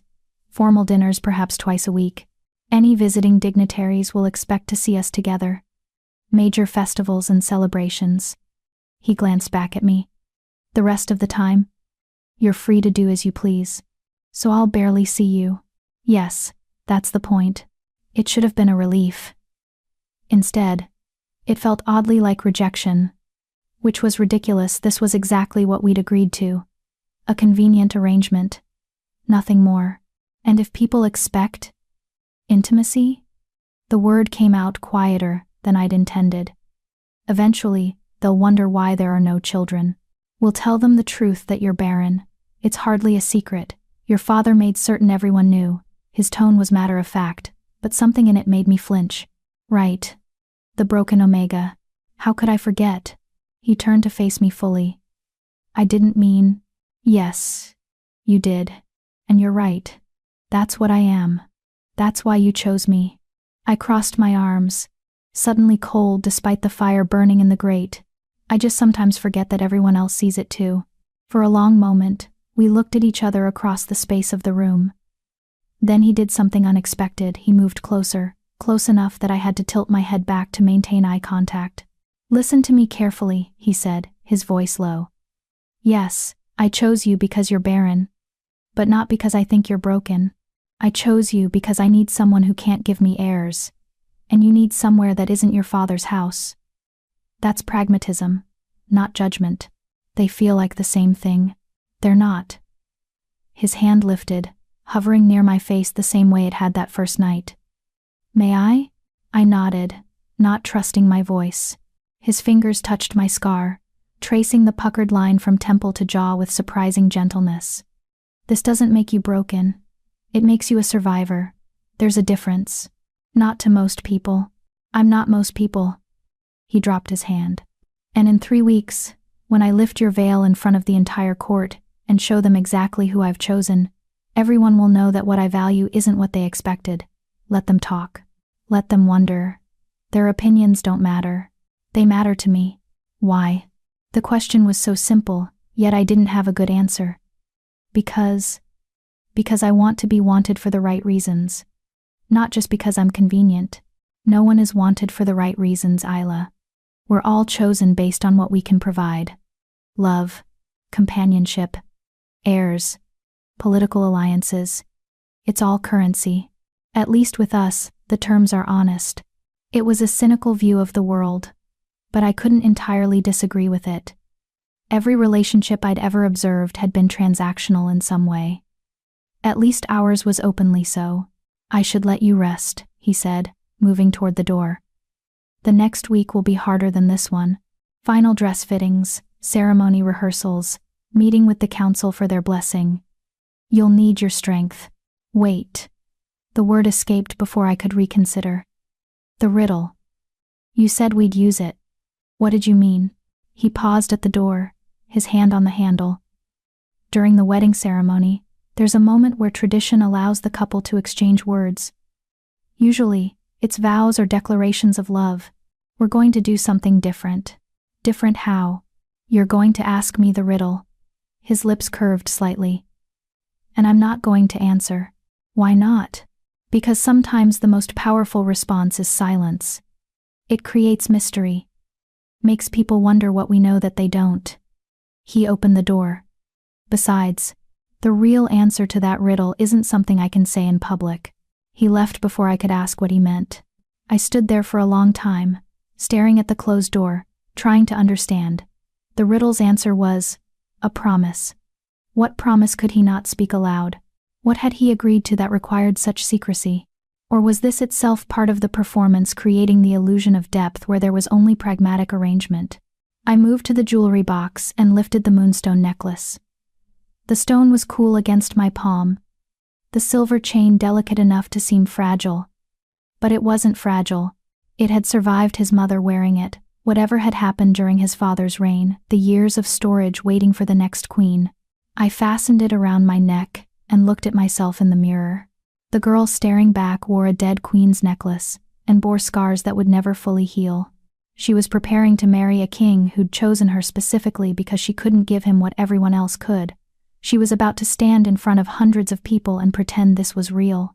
But maybe, I thought, looking at my reflection, that girl was stronger than anyone gave her credit for.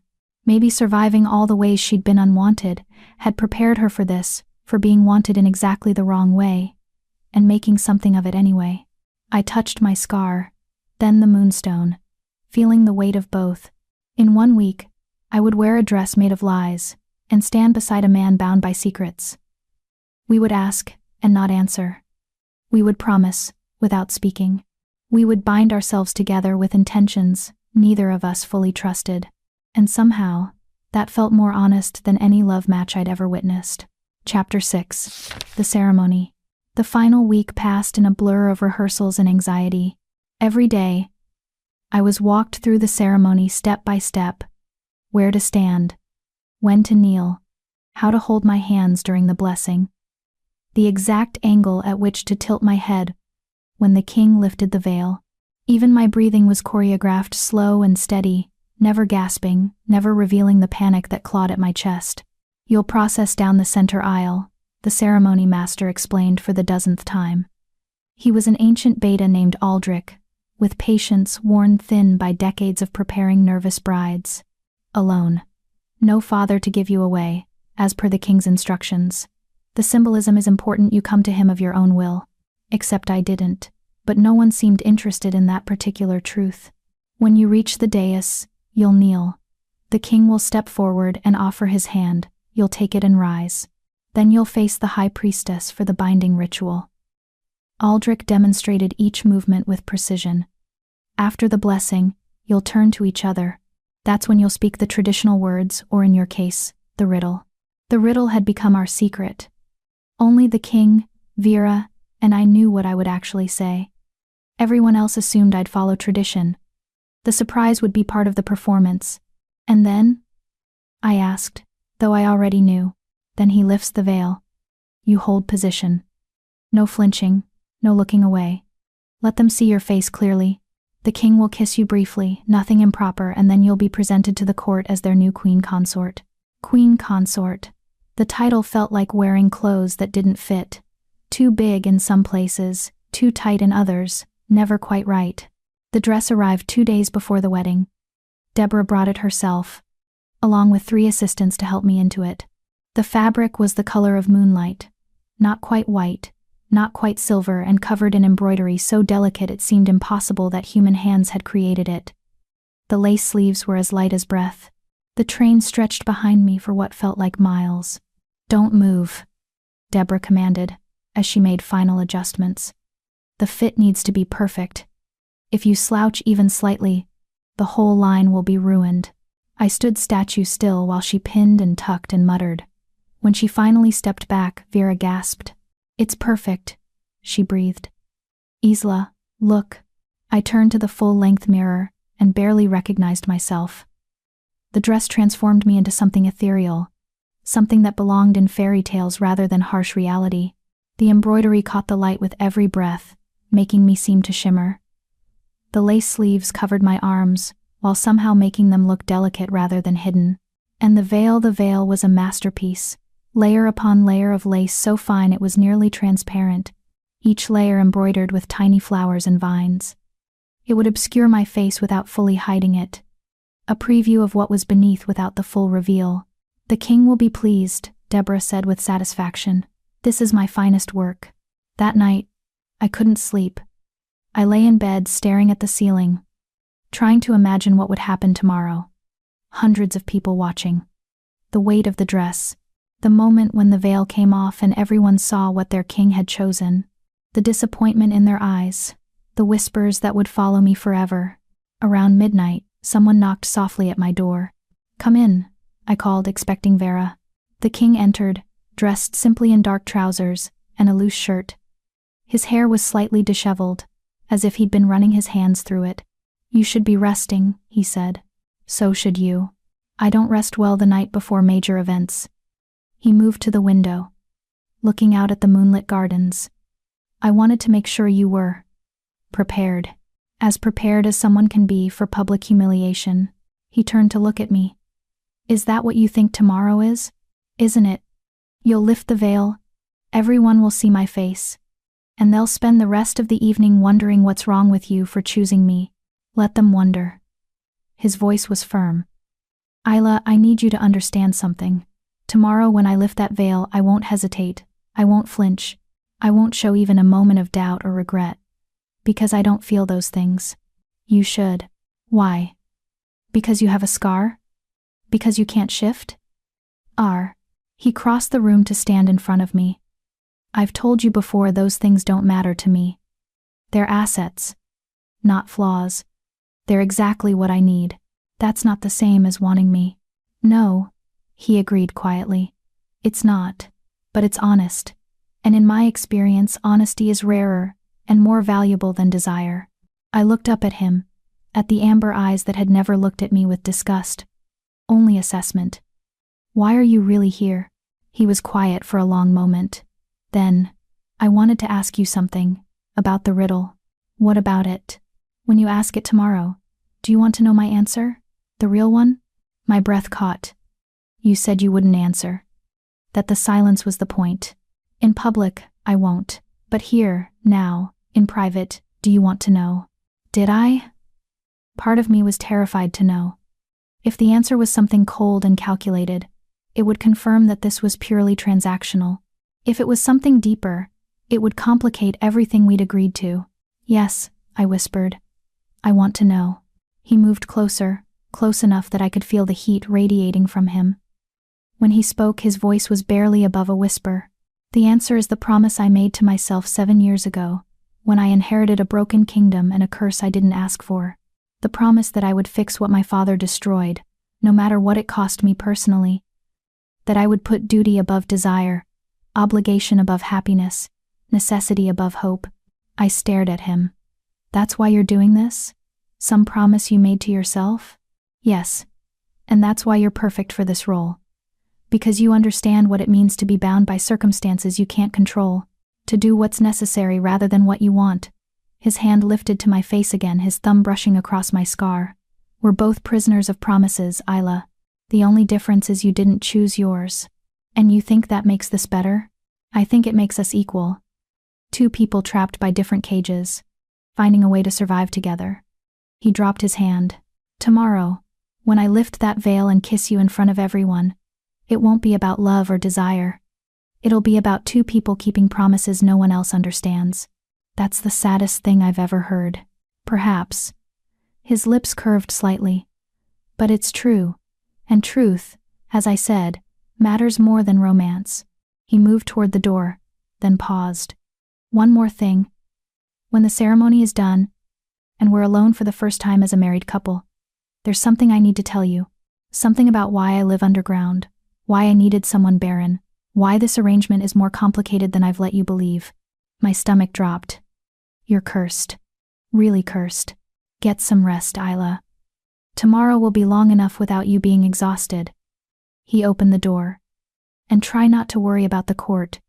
Their opinions mean nothing in the end. Easy for you to say. You're not the one they'll be judging. They've been judging me for 7 years. You develop a tolerance. He looked back one last time. You're stronger than you think. Tomorrow, you'll prove it. Then he was gone, leaving me with more questions than ever, and the terrible suspicion that I was about to marry someone even more broken than I was. The morning of the wedding arrived too soon, and not soon enough. Vera woke me before dawn. An army of servants descended, bathing me in water scented with roses, oiling my skin until it glowed, arranging my hair in elaborate braids woven through with tiny moonstones. The makeup artist worked on my face for an hour, attempting the impossible task of making the scar less prominent without hiding it entirely. We're not concealing, she explained. We're redirecting. See how the color on your eyelids draws attention upward? How the lip color balances the face. I also saw that no amount of paint could change what lay beneath. Getting into the dress required 5 people and 20 minutes. The weight of it was incredible fabric, and embroidery and symbolism pressing down on my shoulders. The train took 2 servants, just to arrange properly. And the veil made the world soft and distant, as if I were already disappearing into the role I was about to play. It's time, Vera said softly. Her eyes were bright with something that might have been pride or pity or both. Are you ready? No. Good. That means you understand what you're walking into. She squeezed my hand quickly. Remember, shoulders back, head high, eyes forward. You're not a victim being led to slaughter. You're a queen accepting her crown. The walk from my chambers to the palace's grand chapel felt endless. Servants lined the corridors, bowing as I passed. I could feel their eyes on me through the veil, assessing, judging, wondering. Word had spread that the king's chosen Omega was unusual. Rumors about my scar, my inability to shift, my barrenness had circulated for weeks. Now they would finally see if the gossip matched reality. The chapel doors loomed ahead, massive wooden constructs carved with scenes of the moon goddess blessing wolves. I could hear the murmur of hundreds of voices beyond them. The entire court had assembled. Every noble family. Every ranking officer. Every person of influence. All waiting to see what their king had chosen. Aldrich appeared beside me, his expression professionally neutral. When the doors open, count to 3, then begin walking. Slow, steady steps. Keep your eyes on the king. Don't look at the crowd. What if I trip? Don't trip. He signaled to the guards at the door. Ready? I wasn't. I would never be. But I nodded anyway. The doors swung open. The chapel fell silent. And I stepped forward into the role I would play for the rest of my life. The chapel was magnificent, all white marble and soaring arches, with stained glass windows that painted the floor in shifting colors. Hundreds of people filled the pews on either side, their faces turning to watch me process down the center aisle. I kept my eyes forward, on the dais at the far end where the king waited. He stood perfectly still, dressed in formal black with silver embroidery that matched my dress. Even from this distance, I could see the crown on his head, not the elaborate one he wore for major ceremonies, but a simpler circlet of silver. His amber eyes were fixed on me, unreadable. The walk felt like it took hours. Every step echoed. The weight of the dress, the veil, the expectations pressed down until I could barely breathe. But I kept moving. One foot in front of the other, shoulders back, head high. Like Vera had said, not a victim, but a queen. When I finally reached the dais, I knelt as rehearsed. The king stepped forward and offered his hand. His fingers were warm as they closed around mine, pulling me to my feet. We stood face to face, or as close to it as we could with the veil between us. The high priestess stepped forward. An elderly woman with white hair and eyes like winter sky. She raised her hands, and the chapel fell even more silent. We gather today to witness the binding of 2 souls, she intoned.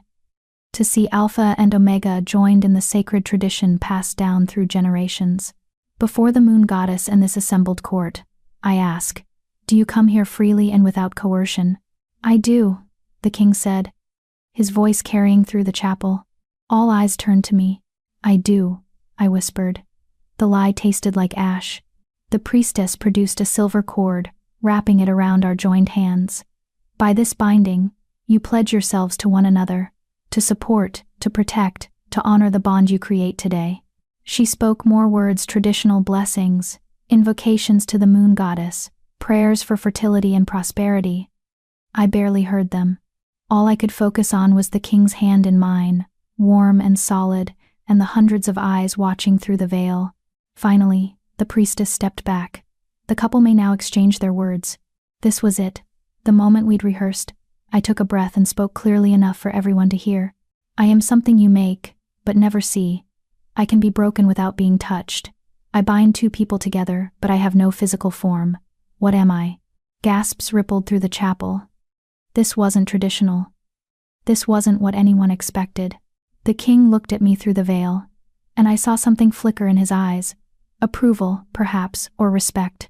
He let the silence stretch, let the question hang in the air. Then, instead of answering, he simply said, I cannot answer here what I will show you in time. More gasps. More whispers. The ambiguity was perfect, romantic enough to satisfy some, mysterious enough to intrigue others. The priestess cleared her throat. The veil may now be lifted. The king's hands moved to the edge of the lace. For just a moment he paused, his amber eyes meeting mine through the gossamer layers. Then, slowly, deliberately, he lifted the veil. The chapel went silent. I stood frozen, my scarred face fully visible in the candlelight. Every flaw, every imperfection, every reason I'd been unwanted my entire life was now on display for hundreds of people to see. The king didn't flinch. Didn't hesitate. Didn't show even a flicker of doubt. Instead, he smiled small, barely there, but genuine. Then he leaned in and kissed me. It was brief, chaste, exactly as rehearsed. But there was something in it, a gentleness I hadn't expected, a reassurance that we were in this together. Whatever this turned out to be. When he pulled back, he kept his hands on my face, framing it deliberately, making sure everyone saw exactly what he'd chosen, making sure there could be no doubt that this was his decision, his desire, his will. My queen, he said, loud enough for everyone to hear. Then, quieter, just for me, you did perfectly. The priestess raised her hands again. I present to you King Ezekiel and Queen Consort Isla. May the moon goddess bless their union. The chapel erupted in applause, polite, obligatory, but still applause. And just like that, I was married. Chapter 7, The Monster Beneath. The reception was an exercise in endurance. Hundreds of nobles lined up to offer congratulations that didn't quite reach their eyes. They bowed to the king, curtsied to me, and spoke words carefully calibrated to sound respectful while revealing nothing of their true thoughts. What a unique choice, Your Majesty. The Queen Consort has such interesting features. I'm sure you'll be very happy together. Each comment was a small knife, politely sheathed but sharp nonetheless. I smiled until my face ached, thanked them for their kind words, and played the role I'd been trained for. Beside me, Ezekiel, I was supposed to call him that now, not the king, remained perfectly composed, his hand occasionally touching the small of my back in a gesture of public unity. The wedding feast was elaborate, course after course of delicacies I could barely taste. I was too aware of being watched, assessed, catalogued. Every bite I took, every sip of wine, every word I spoke was being judged against some invisible standard I could never meet. The dancing was worse.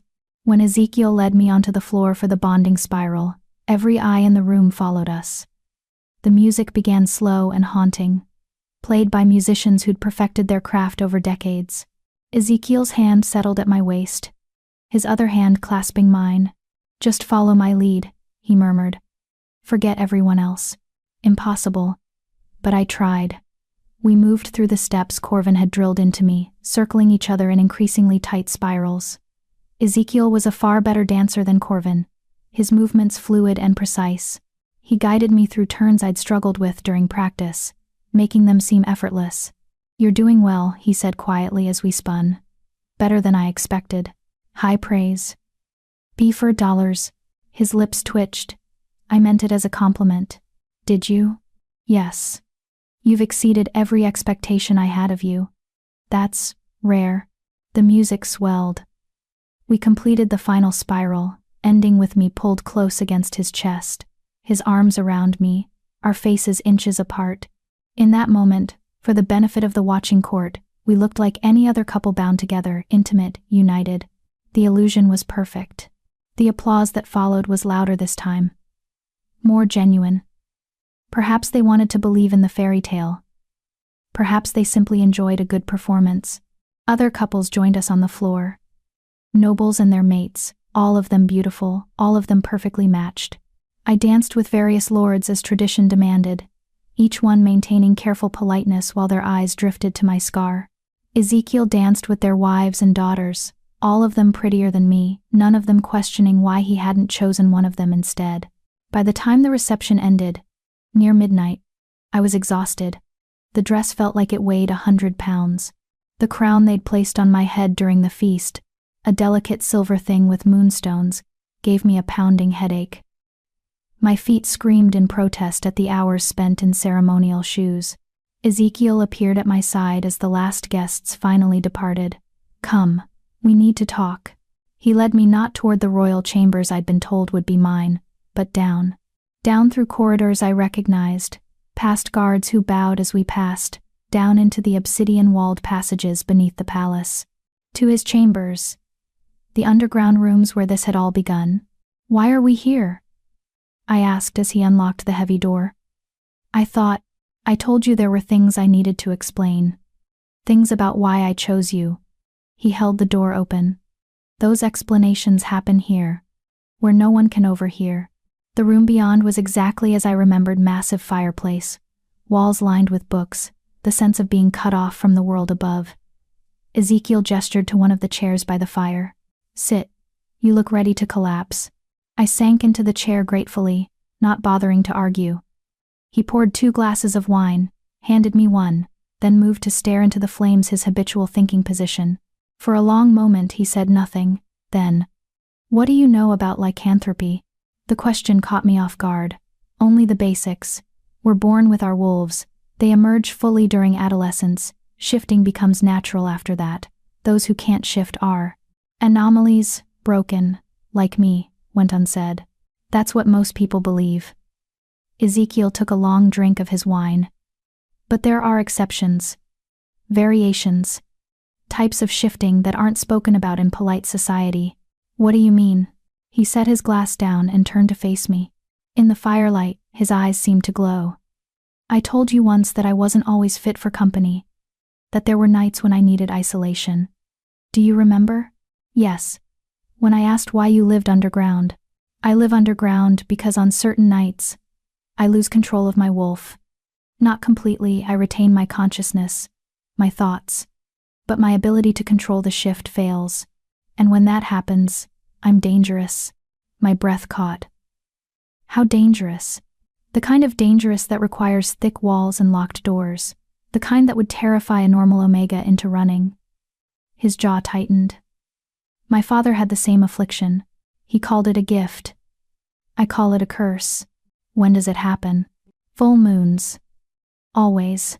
And occasionally at other times when my emotions run too high, extreme anger, intense fear, sometimes even strong desire." He moved closer, and I could see the strain in his face. "Do you understand now why I needed someone barren? Someone who wouldn't trigger the mating instinct that makes the curse worse?" The pieces clicked into place with horrible clarity. "You can't have a real mate. The bond would make the curse unbearable."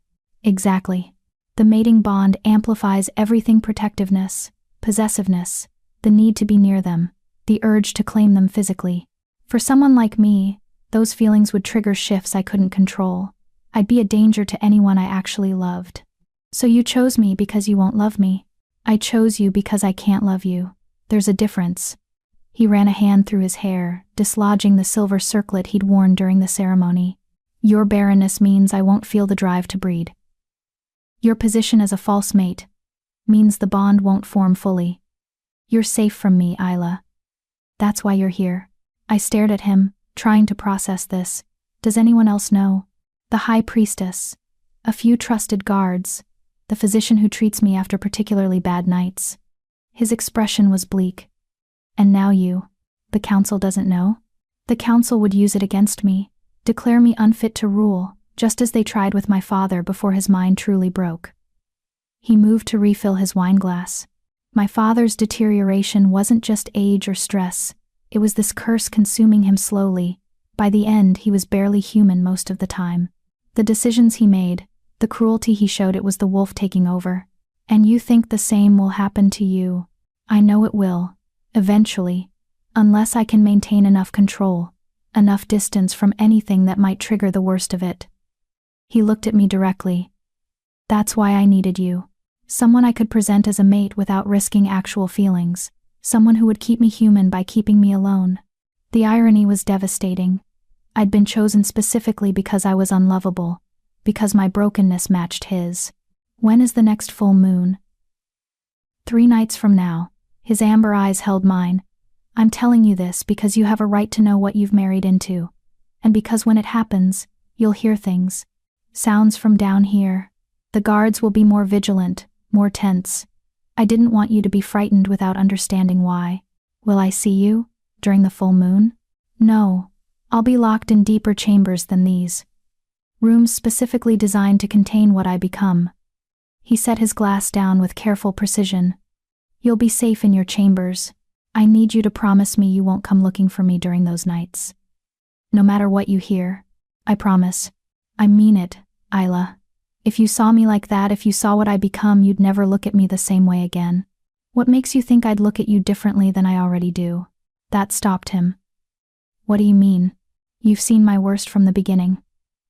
You looked at my scarred face and didn't flinch. You learned I was barren and chose me anyway. You've seen exactly how broken I am.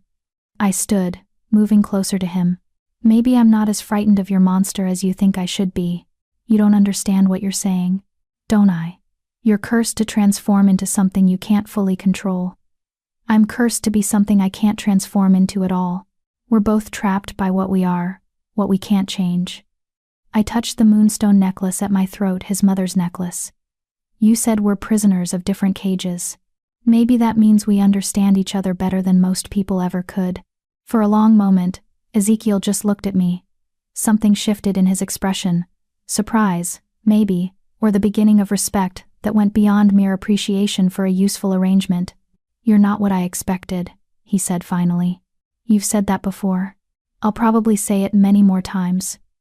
He moved past me toward the door. Come. I'll walk you to your chambers. You need rest. And I need to prepare for the council meeting tomorrow. They'll have questions about our unconventional vows. The riddle. Yes. Be ready to be asked about it.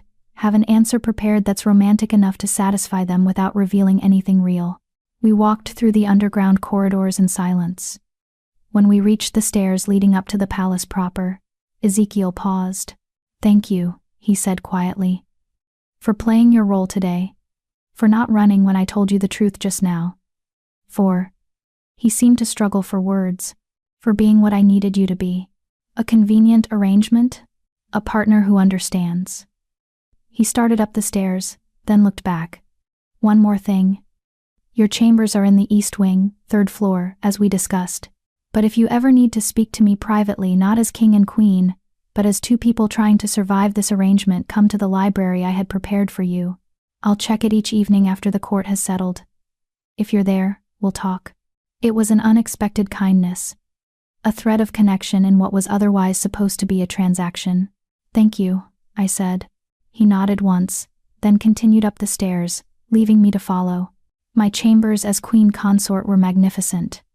3 connected rooms, a bedroom with a bed large enough for 5 people, a sitting room with comfortable furniture and a fireplace, and a private bathing room with a copper tub even larger than the one in my temporary quarters. Everything was decorated in silvers and pale blues, elegant without being ostentatious. It was beautiful. It was lonely. Vera was waiting to help me out of the wedding dress, a process that took nearly as long as getting into it had. When I finally stood in just my shift, I felt like I could breathe again. You did wonderfully today, Vera said as she carefully hung the dress. The court was impressed. The king looked pleased. Did he? more than I've seen him in years. She turned to face me. I know this isn't a traditional match, but I think you might surprise everyone, including yourselves, with how well you work together. I wanted to believe that, but all I could think about was Ezekiel's confession, the curse he carried, the isolation it required, the certainty that anything real between us would only make things worse. After Vera left, I stood at the window looking out at the darkened gardens. Somewhere below, in chambers carved from stone and sealed with iron, my husband was preparing for the night when his curse would take hold, when he would become the monster he feared, and I, his unwanted, broken, convenient wife, would be locked safely away from him, protected from the truth of what he was, just as I'd always been protected from the truth of what I could never be. I touched my scar, then the moonstone at my throat. 2 marks of different curses. 2 reminders that sometimes survival meant accepting that you'd never be whole. The moon hung full and bright in the sky, though not quite at its peak. 3 nights. That's all the time I had before I learned what my husband became when the curse took hold. 3 nights to prepare for the sound of a monster in the darkness. 3 nights to decide if I was brave enough or foolish enough to care about a man who'd been honest enough to tell me I'd never be able to love him. I climbed into the enormous bed and pulled the covers close. Sleep came slowly, full of dreams about riddles with answers I couldn't speak and promises that bound tighter than silver cords. Somewhere in the palace, I knew Ezekiel wasn't sleeping either. Both of us lying awake in separate rooms, bound together by vows we'd never meant and secrets we were only beginning to understand. The first night of our marriage, it felt exactly as hollow as I'd expected, and somehow, unexpectedly, that hollowness ached in ways I hadn't prepared for. Chapter 8. The Beast Revealed. The 3 days before the full moon passed in a strange rhythm of normalcy and dread. During the day, I played my role perfectly. I attended court functions with Ezekiel, sat beside him during council meetings where I was expected to be seen but not heard, smiled at nobles who could barely hide their disappointment in his choice. We moved through the palace like any royal couple, distant but united, formal but coordinated. At night, I was alone in my beautiful chambers, staring at ceilings too high and listening to silence too complete. Ezekiel kept his distance. We spoke only when required, our conversations carefully neutral, always aware of listening ears. But twice I went to the library in the evening and found him there, reading by the fire. We didn't talk much, just sat in companionable silence, 2 people seeking refuge from roles that didn't quite fit. On the second night, he asked me what I was reading. Fairy tales, I admitted, holding up the worn book that had followed me from my father's house. I know it's childish, but it's not childish. He set down his own book, something dense about territorial treaties. What draws you to them? I considered the question carefully. I think they're honest about how dark the world is. Everyone thinks fairy tales are about happy endings, but the old ones aren't. They're about survival. About being clever enough or brave enough, or lucky enough to make it through the darkness. And you identify with that, don't you? I looked at him directly. You're living your own kind of fairy tale. The cursed prince trying to hold on to his humanity. Cursed king, he corrected with a slight smile. And in most fairy tales the curse gets broken. Mine doesn't. Not all curses are meant to be broken. Some are just meant to be survived. He was quiet for a long moment, studying me with those amber eyes. How did you become so wise about darkness? I've lived in it my whole life. You learn the landscape. Something shifted between us in that moment. A recognition, perhaps, that we were more similar than either of us had wanted to admit. Both cursed in our own ways, both surviving rather than living, both pretending to be something we weren't for an audience that would never truly accept us. The full moon is tomorrow night, he said finally, his voice dropping. I'll be locked away by sunset. You won't see me for at least a full day after, possibly longer. The transformation is difficult. It takes time to recover. Will you be hurt? Physically? No. The rooms are designed to prevent that. But it's not pleasant. He stood, restless suddenly. The wolf wants things I can't give it. Freedom. Hunt. Connection. Being caged makes it worse, but it's necessary. What does it feel like? The transformation? Like being torn apart and reassembled wrong. Like every instinct you have is being twisted into something violent and hungry. He moved to the fire, his back to me. My father used to say it felt like drowning in your own skin. I never understood what he meant until it happened to me. When did it start? My 21st birthday, the night I came of age to rule if my father died, which he did, 3 months later. His voice was flat, emotionless. The healers said it was the stress of approaching responsibility that triggered the curse. Or maybe it was always there, dormant, waiting for the right moment to destroy me. I moved to stand beside him, looking into the flames. It hasn't destroyed you. Not yet. But it will eventually. Just like it destroyed my father. He glanced at me. That's why I needed you. Why I need this arrangement to stay exactly what it is: distant, convenient, safe. The moment I care too much about anything or anyone, the curse gets stronger. Emotions feed it. So you've been living without emotions for 7 years. I've been managing them. Carefully. His jaw tightened. Tomorrow night, you'll understand why. The day of the full moon arrived with deceptive normalcy. Clear skies, gentle breeze. Nothing to indicate that night would bring transformation and horror. Ezekiel attended his usual morning councils, met with advisors, reviewed documents that required the royal seal. I sat through another etiquette lesson with Lady Thorne, who had infinite corrections about my posture. But as the afternoon progressed, I noticed changes. Guards became more vigilant. Servants moved with increased urgency. The palace itself seemed to hold its breath, waiting. Ezekiel found me in my chambers as the sun began its descent. He looked strained, his jaw tight, his movements more controlled than usual. "I'm about to go down," he said without preamble. "I wanted to remind you. Stay in my chambers. Don't come looking for you." I remember. I stood from where I'd been reading. "Will you be all right?" "I'm never all right during the full moon, but I'll survive it." He hesitated, then added, "Lock your doors tonight, all of them. Tell yourself it's just a precaution." "Is it?" "Yes. But tell yourself anyway." He turned to leave, then paused at the door. "Isla?" "Yes. If you hear things tonight, sounds from below, I need you to remember that whatever makes those sounds isn't entirely me. It's the curse. The wolf. Not the man you married." "I'll remember." He nodded once, then left. I heard his footsteps retreating down the hallway, growing fainter, disappearing, going down into the earth, into chambers designed to cage monsters. I locked my doors as instructed. All 3 of them, the one to the hallway, the one to my bathing room that connected to a servant's passage, and the one to the small balcony overlooking the gardens. Then I sat in my chair by the fire and tried to read. The sun set slowly, painting the sky in shades of orange and red before fading to purple and finally black. The full moon rose huge and silver, so bright it cast shadows through my windows. For the first hour, nothing happened. The palace was quiet except for the usual sounds: guards changing position, servants moving through distant corridors, the wind against stone walls. Then, around midnight, I heard it. A howl. Deep and agonized and utterly inhuman. It came from somewhere far below, muffled by earth and stone, but still audible, still clear enough to make my blood run cold. It wasn't the howl of a normal wolf. It was bigger, rawer, full of rage and pain and something like despair. The sound of something caged and desperate to be free. I set down my book and moved to the window, looking out at the moonlit gardens. Other windows in the palace showed lights, servants and nobles, all of them hearing the same sounds, all of them knowing what they meant.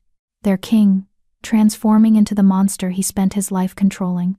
Another howl, longer this time, followed by sounds that made my stomach clench, scraping, like claws on stone. Impact sounds, as if something massive was throwing itself against walls. And underneath it all, a low, continuous growl that spoke of fury barely contained. I pressed my hands against the cool glass and thought about Ezekiel down there in the darkness. Conscious but out of control. Human enough to know what was happening but not human enough to stop it. Trapped between man and beast, belonging fully to neither. The sounds continued for hours, sometimes quieter, sometimes so loud I was certain he must be tearing his prison apart. I imagined him in those deep chambers, massive, fur-covered, more beast than man but with amber eyes that still held human intelligence, fighting the bars that kept him caged, fighting the instincts that demanded freedom, hunt, blood, fighting himself. Dawn was beginning to gray the sky when the sounds finally stopped. The silence that followed was almost worse than the noise had been. I didn't sleep that day. I couldn't. I sat in my chair staring at nothing, thinking about the man I'd married, and the curse that owned him. Thinking about promises that couldn't be kept and fairy tales that didn't have happy endings. Vera came by in the afternoon with food I didn't eat. "The king is recovering," she said quietly. "It was a difficult transformation, but he's uninjured. When will I see him? Tomorrow, perhaps. He needs time." She hesitated. "This is your first full moon as his wife. It's harder the first time, hearing it. But you'll adjust. Adjust." As if the sound of your husband being torn apart by his own curse was something you could get used to. But maybe Vera was right. Maybe everything became bearable if you experienced it enough times. Maybe horror became routine, and routine became survival. I'd survived everything else life had thrown at me. I could survive this too. Ezekiel appeared at my door the next evening, just after sunset. He looked exhausted, dark circles under his eyes, his skin pale, his movements careful as if his body ached. But he was human, fully, completely human. "May I come in?" he asked. I stepped aside. He entered slowly, moving to the chair by my fire, the one I'd sat in all through his transformation, and lowered himself into it with a quiet groan. "You heard," he said. It wasn't a question. "Yes. And you're still here. You didn't run." "Where would I run to? This is my cage too now, remember?" He almost smiled. Fair point. He leaned his head back against the chair, closing his eyes. It was worse this time. The wolf was angry. It knew there was someone new in the palace. Someone it wanted to reach. My breath caught. "Me?" "Yes. Not to hurt the wolf doesn't want to hurt you. It wants to." He opened his eyes, looking at me with an expression I couldn't read. "It wants to protect you. It sensed your mind somehow. Part of the pack, even if we're not truly mated. And being unable to reach you, unable to verify you were safe. It made the rage worse." "I don't understand." "You said emotions make the curse worse. But wanting to protect me is an emotion I can't afford." His voice was sharp. "That's exactly the problem, Isla. The wolf is already forming attachments I didn't want it to form. Seeing you as mine to protect. And the more it does that, the harder the transformations will become. So what do? We maintain distance. We keep this exactly what it's supposed to be, a convenient arrangement. No real connection beyond what's necessary for appearances." He sat forward, his elbows on his knees. "The council is already questioning our vows. The riddle, the lack of traditional promises, they're suspicious. We need to give them reassurance without giving them truth." "How?" "There's a winter festival in 2 weeks. All the noble families attend. It's formal but also intimate. Couples dance, exchange gifts, show their bonds publicly." His amber eyes met mine. "We need to convince them we're a real match. That I chose you because I want you. Not because you're convenient. So we perform even more convincingly." "Yes." "Which means spending more time together, learning each other's mannerisms, seeming comfortable in ways that suggest genuine intimacy." He ran a hand through his hair. "I know it's not what we agreed to. But the council holds power I can't ignore. If they decide to challenge my fitness to rule, this kingdom will descend into chaos." I moved to sit in the chair across from him. "What do you need me to do?" "Be seen with me more. Not just at formal functions, but in smaller settings. The gardens, the library, private dinners. Let people see us together in ways that seem natural, unguarded." He hesitated. "And we'll need to be more physically comfortable with each other.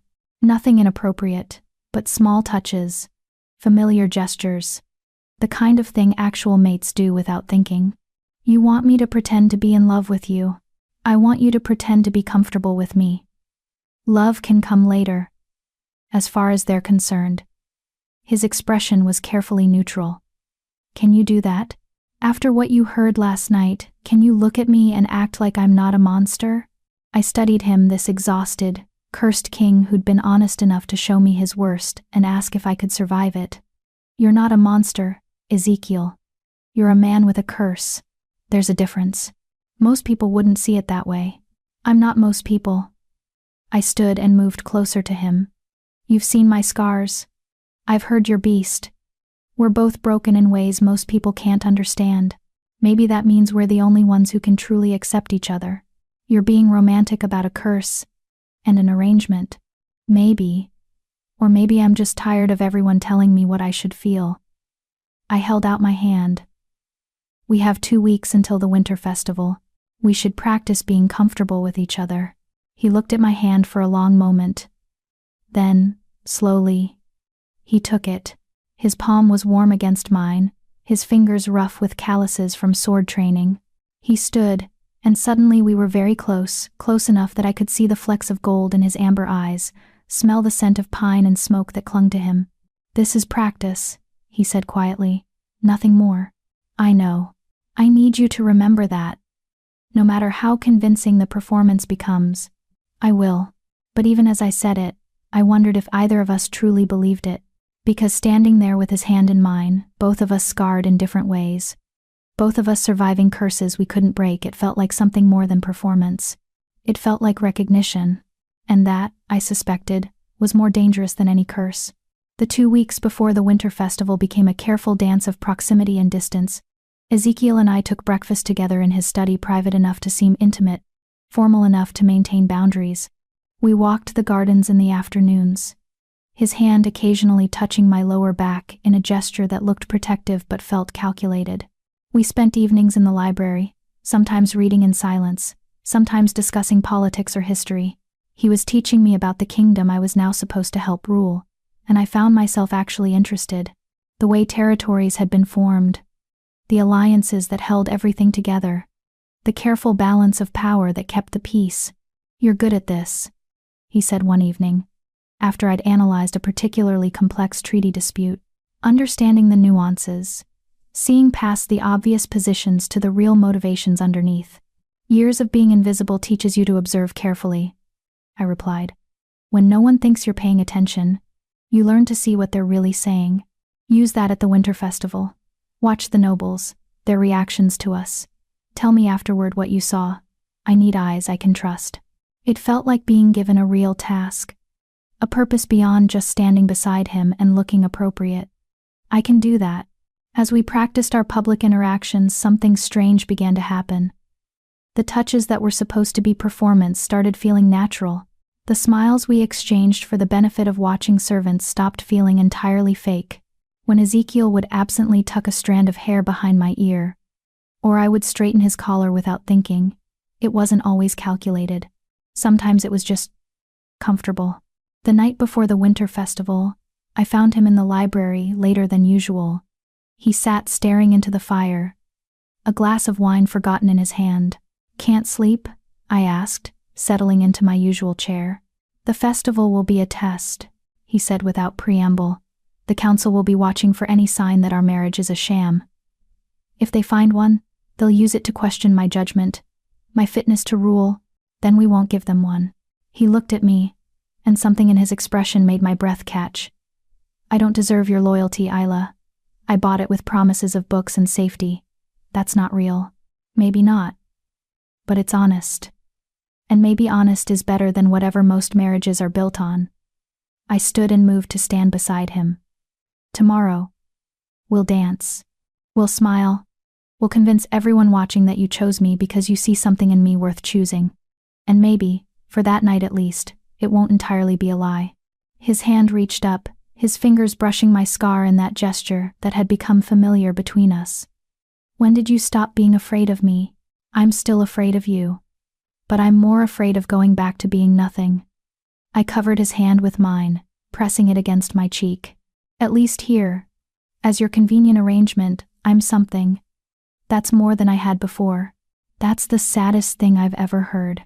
Yes, I agreed, but it's true, and truth, as you taught me, matters more than pretty lies.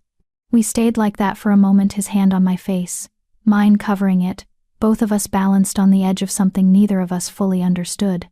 Then he pulled away, standing abruptly. Get some rest. Tomorrow will be long. He moved toward the door, then paused. Wear the silver dress. The one with the moonstone embroidery. Why that one?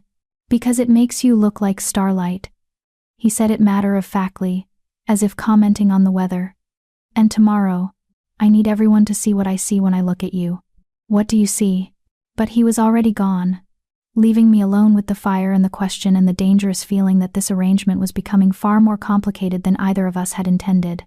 Tomorrow, the winter festival. Tomorrow, we would perform our most convincing act yet. Tomorrow, I would discover whether what we'd built between us was strong enough to fool everyone watching, or if it was already real enough to destroy us both. Epilogue. The winter festival. The great hall had been transformed into a winter wonderland. Ice sculptures caught the candlelight and threw rainbows across the marble floors. White flowers cascaded from every surface. Silver and crystal decorations hung from the vaulted ceiling like frozen stars. It was breathtaking, the kind of beauty that felt almost painful to witness. I stood at the entrance in the silver dress Ezekiel had requested, moonstone embroidery catching the light with every breath. Vera had woven matching stones through my hair, and for once, the severe style actually suited me. I looked like I belonged in this fairy tale setting, at least from the right side. Ezekiel appeared beside me, dressed in formal black with silver threading that complemented my gown perfectly. Someone had planned our coordination carefully, another detail in the performance we were staging. "Ready?" he asked quietly, offering his arm. I took it, feeling the solid warmth of him beneath the expensive fabric. As ready as I'll ever be. We entered together, and the room fell silent. All eyes turned to us, assessing, judging, searching for any crack in the facade we'd built. The king and his scarred queen, the powerful alpha and the broken omega. The match that made no sense to anyone but us. Ezekiel guided me through the crowd with easy confidence, stopping to greet nobles and accept their congratulations on our marriage. I smiled and nodded, and said the appropriate things while watching, observing, cataloging reactions the way he'd asked me to. Lord Reston's wife couldn't stop staring at my scar, even as she complimented my dress. Lady Thorne's family smiled too widely, the kind of smile that hid daggers. The younger nobles watched Ezekiel with a mixture of desire and confusion, clearly unable to understand why he'd chosen me when he could have had any of them. But there were others, older couples, people who'd weathered their own storms, who looked at us with something like understanding, as if they recognized what we were, two damaged people finding a way to survive together. The dancing began, and Ezekiel led me onto the floor for the opening waltz. His hand settled at my waist with practiced ease, his other hand clasping mine. We'd danced this dance dozens of times in practice, but this time felt different. This time, hundreds of people watched our every movement. "You're tense," he murmured as we began to move. "Relax, let me lead. Everyone's watching. Let them watch. Show them we have nothing to hide." The music swelled, and we spun across the floor in perfect synchronization. Ezekiel was an excellent dancer, his movements fluid and confident. He guided me through turns and spirals, making me look graceful even when I stumbled slightly. His eyes never left mine, maintaining the illusion of complete absorption in his partner. "In me. You're doing perfectly," he said softly. "Better than perfectly. You're a good actor. So are you." His hand tightened slightly at my waist, or maybe we've been doing this long enough that it stopped being entirely an act. The admission hung between us as we danced. Because he was right, somewhere in the past few weeks, the performance had blurred into something more complicated. The touches had become familiar. The conversations had become genuine. The comfort we showed in each other's presence had stopped being entirely calculated. We'd become something neither of us had intended. Actual partners. Not lovers. Not in the traditional sense. But partners nonetheless, two people who understood each other's darkness and chose to stand together anyway. The dance ended, and Ezekiel pulled me close in the final pose. His forehead nearly touched mine, our faces inches apart, his breath warm against my skin. For the benefit of the watching crowd, he smiled soft and genuine, and nothing like the cold, controlled king most people knew. "Thank you," he whispered, so quietly only I could hear. "For what?" "For being exactly what I needed. Even when I didn't know what that was." Then he kissed me. Not the brief, ceremonial kiss from our wedding, but something deeper. Something that felt less like performance, and more like promise. His lips were warm and sure, his hand cupping my face, his thumb brushing across my scar in that now familiar gesture. The room erupted in applause, but I barely heard it. All I could focus on was the man holding me, the unexpected gentleness in his touch, the way this felt both exactly like what we'd planned, and nothing like it at all. When he pulled back, his amber eyes held mine for a long moment. "Too much?" he asked. "No," I breathed. "Just enough." The rest of the evening passed in a blur of conversations and dances and careful observations. I watched the nobles as Ezekiel had asked, noting who seemed genuinely pleased by our match and who was clearly plotting against it. I would tell him later, in the privacy of the library, what I'd seen. For now, I played my role perfectly. The devoted wife. The comfortable partner. The Omega who'd somehow captured her king's attention despite every reason she shouldn't have. As the night drew to a close, Ezekiel and I stood on the balcony overlooking the gardens. The winter air was cold enough to make our breath fog, but neither of us moved to go inside. Below us, nobles filtered out of the great hall, heading back to their chambers or carriages, their voices carrying in the quiet night. "You were magnificent tonight," Ezekiel said, staring out at the moonlit gardens. The council members I spoke with were impressed, reassured. So the performance worked. Yes. He turned to look at me. "But Isla, I need to ask you something. And I need you to be honest. Always. Are you happy? Here, in this arrangement? Or are you just surviving it?" The question caught me off guard. I thought about it carefully, searching for the truth beneath the layers of performance and adaptation. "I don't know if happy is the right word," I said finally, "but I'm not unhappy. For the first time in my life, I have purpose, value, a place where I'm not just tolerated but needed. That's more than I ever had before. Even though you'll never have love, a real mate, children, I was never going to have those things anyway. At least here I have books and safety and..." I hesitated.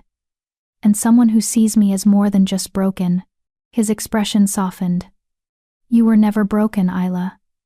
You were just in the wrong place, surrounded by people too blind to see your value. So were you." I moved closer, looking up at him. A cursed king, pretending to be in control, terrified of becoming his father. We're both just trying to survive curses we didn't choose. And somehow, surviving together is easier than surviving alone. Yes. He reached out, his hand cupping my cheek in that gesture that had become so familiar between us. "I can't give you everything a mate should have. No mating bond, no children, no promises of eternal devotion. But I can give you honesty, partnership, respect. Is that enough?" I thought about my life before invisible, unwanted, waiting for a future that would never come. Then I thought about now standing beside a king, wearing his mother's jewelry, playing a role that had somehow become real enough to matter. "It's enough," I said. "It's more than enough." He smiled, rare and genuine and nothing like the controlled expressions he showed the court. Then he kissed my forehead, gentle and careful, as if I were something precious rather than convenient. "Come," he said, offering his arm. "It's late, and you must be exhausted." He walked me to my chambers, a courtesy he'd started performing after the full moon. At my door, he paused. "The next full moon is in 3 weeks, he said quietly. "It won't be any easier to hear. I know, but you'll survive it. We both will." He nodded once, then turned to leave. But at the end of the corridor, he looked back. "Isla?" "Yes?" "The riddle, the one you asked at our wedding. I know I didn't answer it publicly, but..." He paused. "The answer is a promise. And tonight, standing beside you, I realized I've made one without meaning to." "What promise?" "That as long as you're here, playing this role with me, you'll never be nothing again. You'll be my partner, my equal in this arrangement, the person I trust more than anyone." His amber eyes caught the lamplight. "That's the promise I couldn't speak aloud. The one I didn't know I was making until it was already made." Before I could respond, he disappeared down the corridor, leaving me alone with my racing heart and the impossible realization that somewhere along the way, this convenient arrangement had become something neither of us could name. Not love. Not yet. And maybe not ever. But something real. Something that mattered. Something worth surviving for. I entered my chambers and moved to the window, looking out at the moonlit gardens. In 3 weeks, I would hear him transform again. In 3 months, we'd face another test from the council. In 3 years, who knew what challenges would come? But tonight, I was the queen consort of a cursed king. I was the scarred Omega who'd been chosen not despite her brokenness but because of it. I was the girl who'd survived being unwanted long enough to discover that being wanted for the wrong reasons could somehow transform into being valued for the right ones. I touched the moonstone at my throat, his mother's necklace, now mine. Then I touched my scar, that mark of old pain that had defined me for so long. Both were part of who I was now. Both were part of what had brought me here.